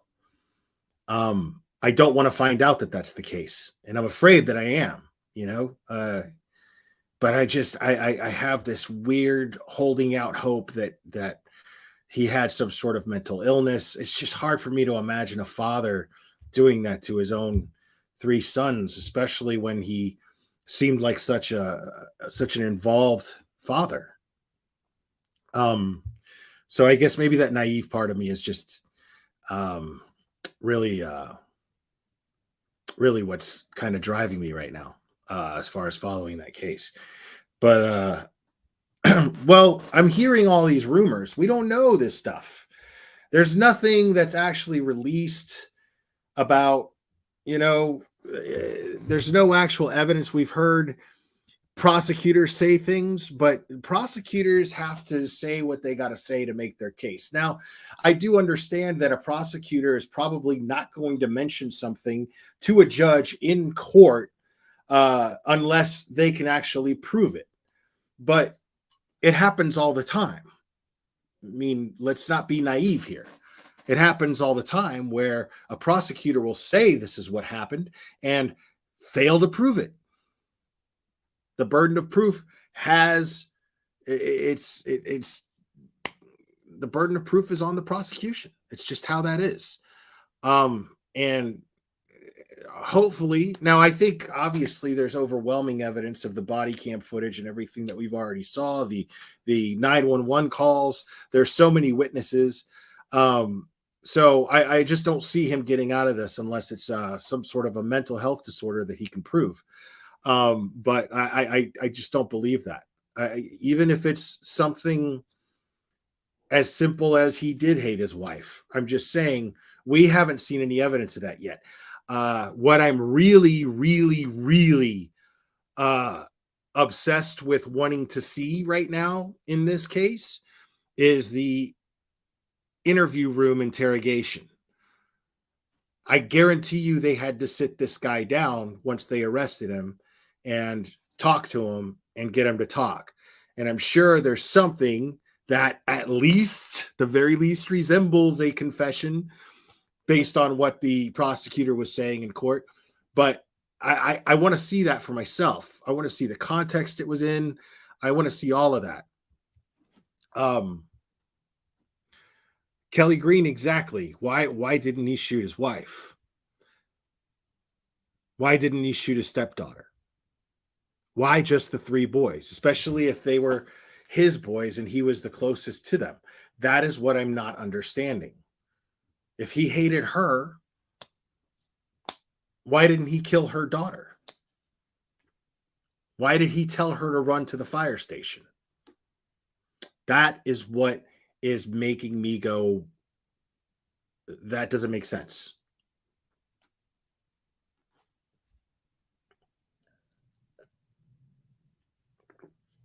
He told the stepdaughter to run.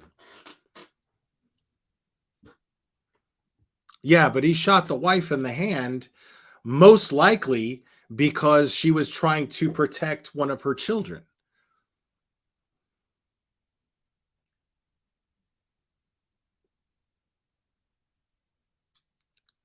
So I just can't help but think that there's something more complicated going on here than simple, I just wanted to make my wife suffer. Because if she did, why wouldn't he kill her firstborn? It doesn't make sense that he would actually let her go, deliberately let her go. No, that's not enough. Crime time, crime. No, yeah, that doesn't add up to me. And I'm not saying that's not the case. I'm just saying it merits questions. It could be the case. You're right. I mean, it could just be that he wanted his wife to suffer, and for some reason, he just focused on the three boys, even though that was his motive. Okay. But you have to admit that it merits the question, why didn't he shoot his stepdaughter?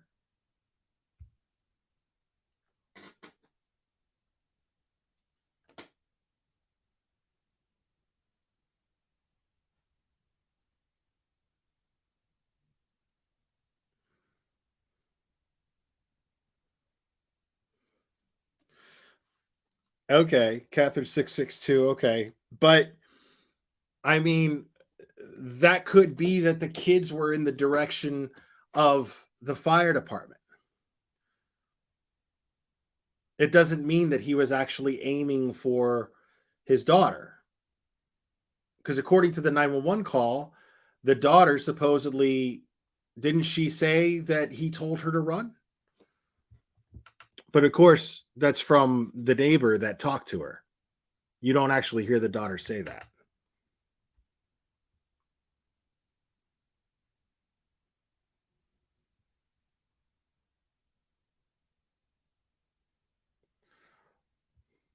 Right, but I'm saying, what if the boys were in the direction of the firehouse? You know what I mean?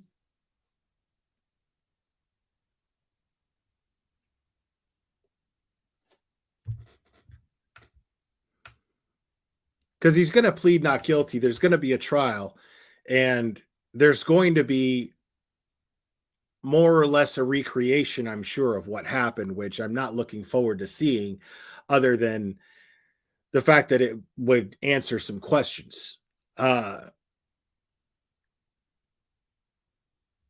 It said that they were shot point blank.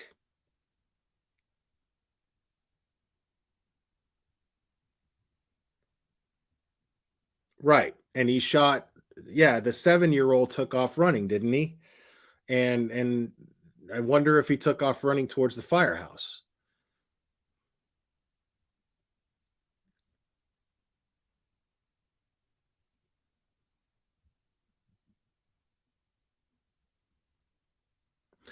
But I'm saying, why does that one of like people are fighting for this motive so hard? Like, but I'm making the point. If he deliberately let the stepdaughter go, it doesn't really add up that he was just trying to hurt the mom. I mean, it wouldn't make sense that he would kill his own kids and not her. Not to me. I just can't. It's not that simple to me. To just be like, well, he just wanted to hurt the mom. Well, that doesn't add up. Rachel Lawson, I don't think that's the case. I'm actually glad that you asked this. You're saying, I'm guessing he'll take the plea to avoid the DP, and rightly so. Well, I don't think so. He's already pleading not guilty. So he's already pleading not guilty. And I'm guessing, my guess is the reason why he's pleading not guilty is because they are seeking the death penalty with no deals. Like, this community seems, well, they're extremely angry about what this guy did. This community seems to want to draw and quarter him publicly. Like, the prosecutors are mad. The cops are mad. Everybody hates this guy and just wants him to suffer. It really seems that way.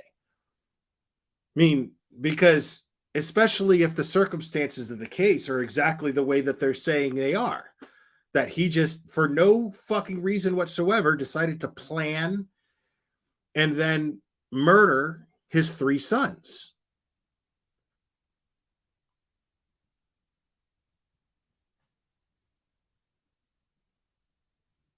The oldest being 7 years old. I mean, so I'm guessing that they're not going, I mean, the death penalty is what they're going for, period. If he pleads guilty, death penalty. If he pleads not guilty, they're not offering him any deals. The way that they see it, it's a slam dunk. This is a guy that you get rid of, period. That's the way that they're seeing this. I think this is my guess. I don't think that a plea deal is on the table. I think that this community simply wants blood. And I don't blame them. I don't blame them at all, especially, like I said, if the circumstances are the way that the prosecutor is saying they are, and he can prove it, then, depending on what you believe in, he deserves whatever he gets, whatever the justice system dictates he gets as justice, then that's what he deserves. That's if you're a believer in the death penalty. I'm not a believer nor a non-believer in the death penalty. I am of the opinion that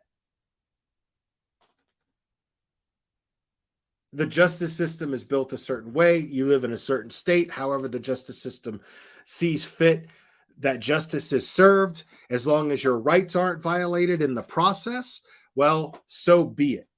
You're guilty of a crime, depending on the severity of the crime, then however justice is served is how justice is served. If you live in a death penalty state, so be it. If you live in a non-death penalty state, you get life in prison, so be it.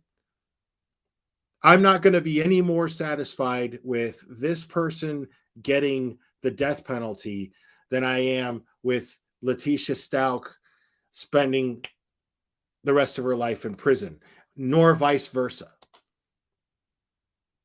I don't feel any different one way or the other. I just don't care.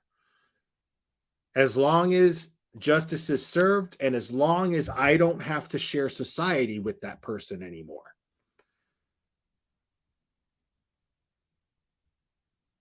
So that's just how I see it. However you see fit to make sure that I never have to interact with this person, I'll take it. I'll take it.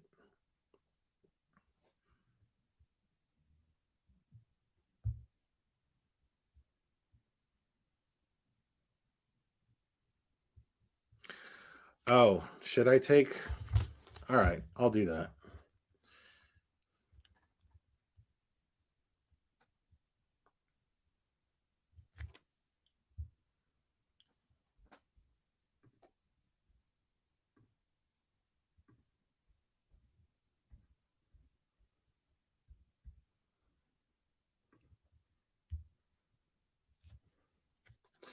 All right, so the line's open if you want to call in.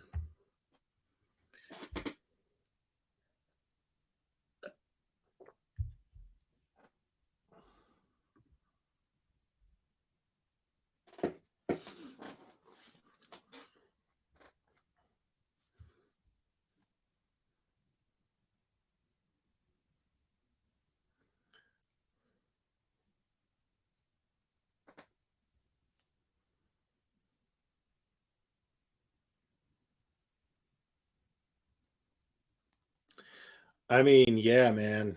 Like, how can I? Because who am I to say, what merits killing a child because you were just straight abusive towards them?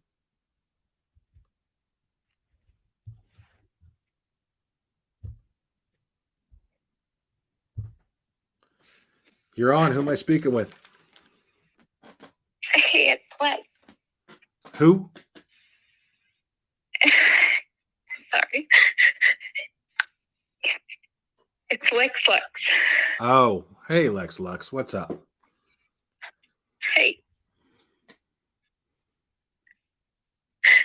You good? Yeah. Okay.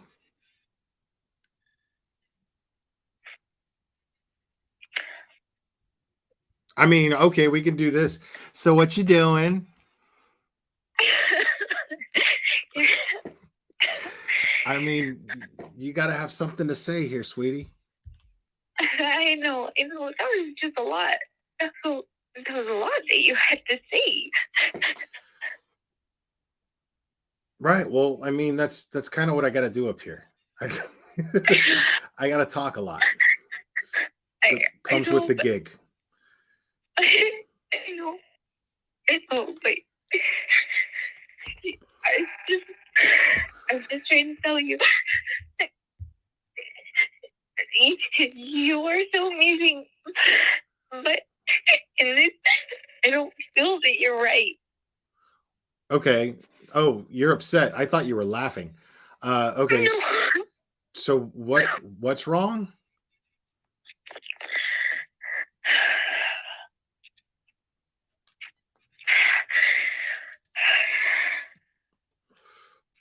Like, I just want you to maybe take a minute and think about it in other ways.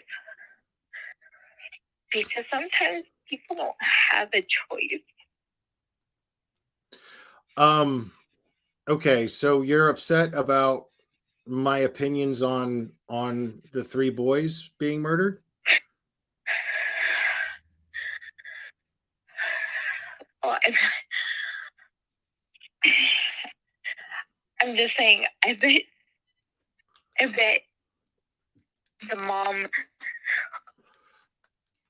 fought with all of her life. I mean, but we don't know anything about the mom. You know what I mean? We don't, and I know you're being so fair and so logical, and that's why, I mean, I absolutely love you because obviously I'm emotional because I need your logic and stuff, but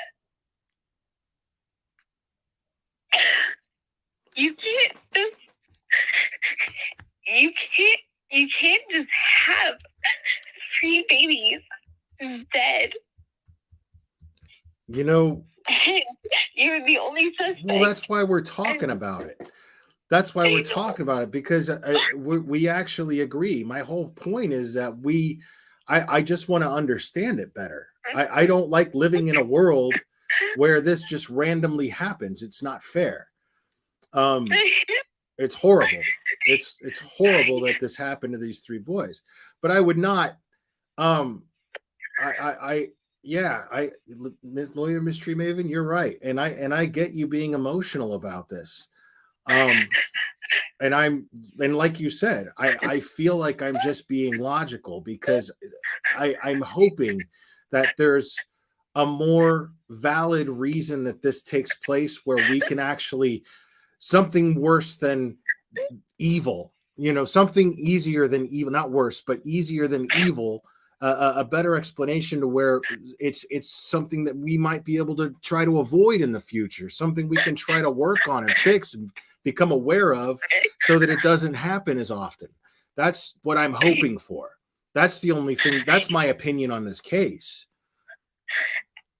And I appreciate you for that. I just don't want you or anybody else to think that evil can be right next to you. And you still have to protect your children. Of course. And Right. you cannot, you have to give them justice to, go through the system. But, you can't give them justice to, make them feel like they can do this at any chance they could. Well, they don't. They don't, because I'm not saying that I believe that this person has some sort of valid explanation for this. I'm saying hopefully that there's a reason that we can assess and somehow try to avoid in the future if possible. It's kind of like the school shooting thing. I have my theories on why school shootings take place, and they make no sense, but we can assess and we can speculate as to the reasons why they generally take place as often as they do, because there's usually the same type of perpetrator that ends up doing the school shooting. They have very common things. So if we can focus on trying to figure out what kind of common things a person who's capable of just murdering his 3 boys in a town where things like this just simply don't happen, then we're one step forward to maybe saving the lives of another 3 boys. You know what I mean? That's the only, I don't want you to think that at any point I'm defending this guy. No, I know. It just, those 3 boys were so beautiful, and all children are. They really are. Sure, yeah. And I just, that's all. Yeah, no, it's an upsetting situation. I mean, I go through sometimes I can't help it when I'm talking about it live, but I go through my emotional phases myself when I'm looking into these cases and I'm thinking about it, and I've got nothing happening except me staring at either my TV or my phone, thinking about this stuff. And it's I trust me, I can fully understand being emotional about this, because I wouldn't be talking about it unless it was something that is extremely jarring, simply because of the nature of it. The nature of it is something that, because I can't make sense of it, I put myself in a position to where I have to try. And you do so well. You really do. Like, I've studied true crime since I was in first grade. And that was before the internet or anything. And then I got into the internet like a year ago. It was a mess the first 2 months. And luckily I found I'm sorry. I found Grizzly, and I found your friend with the blonde hair. And then she helped me find Ikamil, and then Ikamil helped me find you. And ever since then, I felt like it's been a great circle that has only well, that's what, yeah, man, that's honestly, I love being part of a community. Like, I probably never really say this, but being being on really cool terms with all of the creators that I get along with, that actually contributes greatly to my passion of calling out the ones that are poison, because I have a very, because I came on YouTube. I have a very, so naive. I have a very strong sense of, it was harsh reality, and I was like, okay, I'm gonna watch right. him, and oh yeah, and he's some, and my, like, it really bothers me when vibe. when creators who actually care are lumped up. I just look at these people in our community that are toxic and poisonous, and I look at them as them, they insult. They insult the creators that are making it. They insult the creators that are making it by being, ethical and having integrity, and they don't just as a part of a community, I feel, as a part of a community, I feel like insulted by that. I feel protective in a certain way, even though they don't need me to white knight for them, and I'm not doing that just to white. I'm not doing it to white knight for them. I just get mad when the victims too. Well, this I mean, we're all part of this community, and we're all lumped up in this community, and I don't want people to look at this community like it's toxic, and there's just so much toxicity in it that it's just lumping up the good creators with all the toxicity and in the way that they look, and it's just not right, Little or the glare, so toxic that sometimes the people that just want to, like, learn and care about the victims, just come to people like you, because the rest is just, it's like vomit on top of a whole bunch of other emotions. So, yeah, people like me appreciate you. I mean, yeah. I never go. I mean, yeah, like I it's just really, it's bothersome when you see someone who, simply because they have the audacity to milk money out of their supporters, to go travel to a setting of an actual crime that took place, and then completely disrespect the victims, completely disrespect the law enforcement officers that are trying to get justice for this victim, and then say the same things that creators that actually care are saying. They're using the same terminology. Oh, well, we love this victim and we just want justice for them, and we're the army for this person, and blah blah blah blah. And it's, you know, it sucks. I agree. It sucks. It does suck. And there's just a whole subculture of stupid people who don't look at actions and only hear words, and then they support this shit. You know? You even knew there's a whole bunch of people that don't even have that kind of money that would still be victims of that. So thank you for helping. Oh man, I'm just protecting us. wow. I gotta go. Thank you for calling. I appreciate it. Bye. Wow.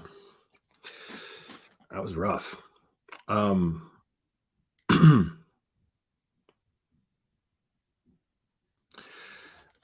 I mean, LuTube, no, I don't even think I'm one of the better true crime creators at all.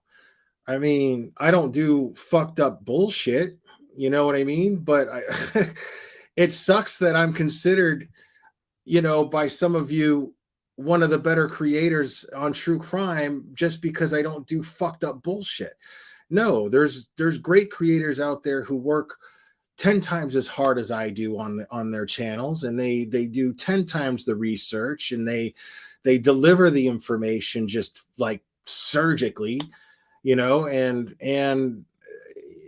it's, and these people are you know, just lumped up with somebody who just sucks, who just runs up here and just spreads misinformation. And just because they can travel to a location, people are like, oh, he's in the field, you know? And it's like, no, dude, he's out there fucking interfering with an open investigation. He's out there costing a victim justice. She's out there costing a victim justice.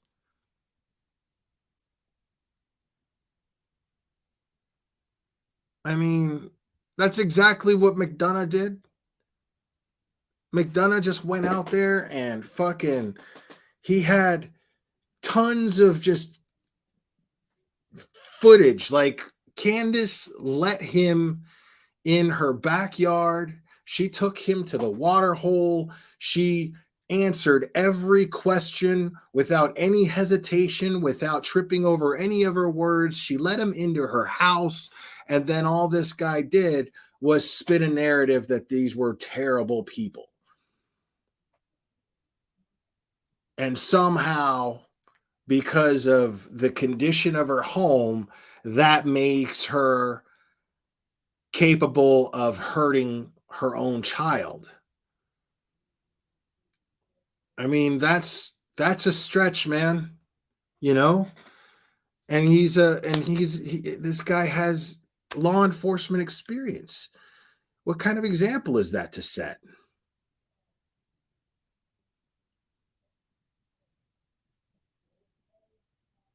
Right, that didn't have nothing to do with nothing. Bringing up his sisters, man. Like, that didn't have nothing to do with nothing. I'm not saying the shit was okay. I'm saying it's got nothing to do with Summer.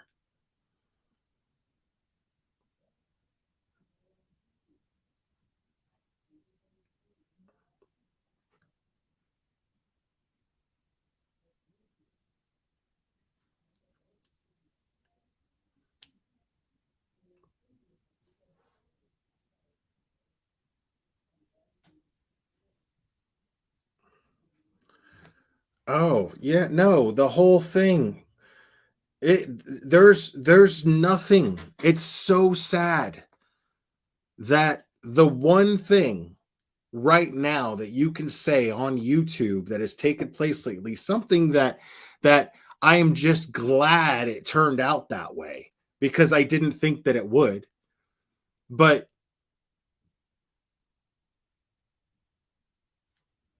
when Chasing and those other women went out to Rogersville for Summer's Day, I mean, it was exactly how they planned it. It went exactly how they planned it.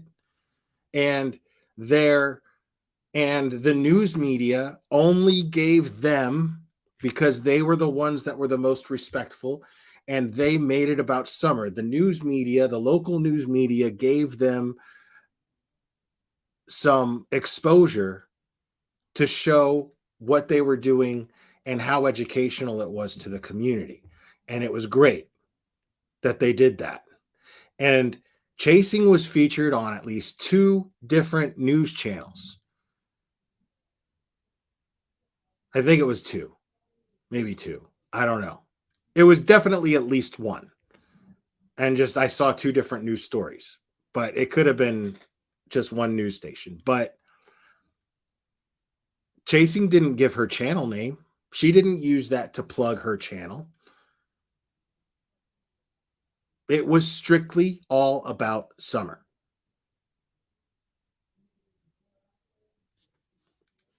It was strictly all about Summer.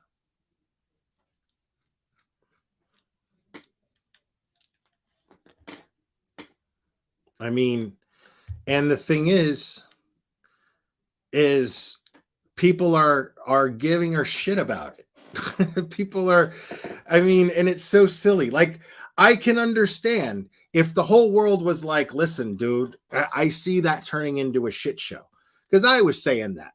And then if it did, I mean, I wouldn't have rubbed it in, but I would have been like, you know? But it didn't. It didn't. It didn't turn into the slightest shit show at all. But the thing is that effort, and this is the sad part, and this is no fault of their own.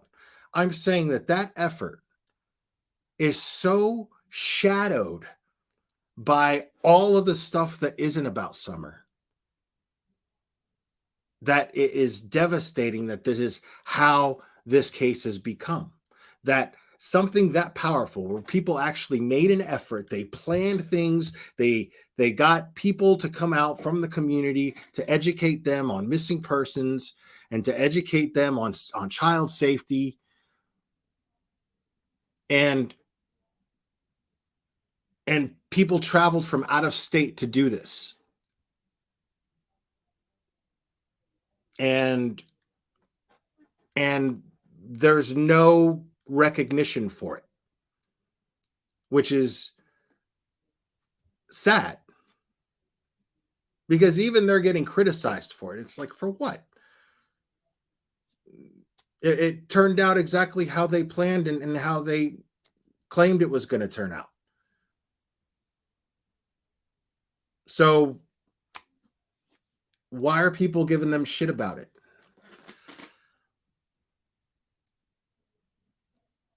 Yet, I mean, and that's what I'm talking about. It's like the one positive thing that anybody did. It's the one positive thing for Summer that anybody did on her 2-year mark of when she disappeared. And it's completely overshadowed by all of the other fucked up bullshit. And that should tell you what this case has become at this point. It's just fucking sad. But anyways, guys, I'm gonna wrap this up. I'll like I said, I'm gonna sleep on the case files in the Gannon Stout case. I'm gonna sleep on that. Decide what but I'm leaning towards no, just because, I mean, why give Letitia any more attention? Doesn't make sense to. But as far as the Chad Doorman stuff,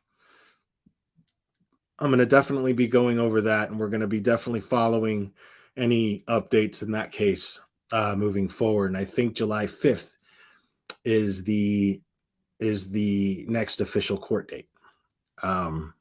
So yeah. Anyways, guys, I appreciate you. I love you guys very much. And we will do this again very soon, my friends.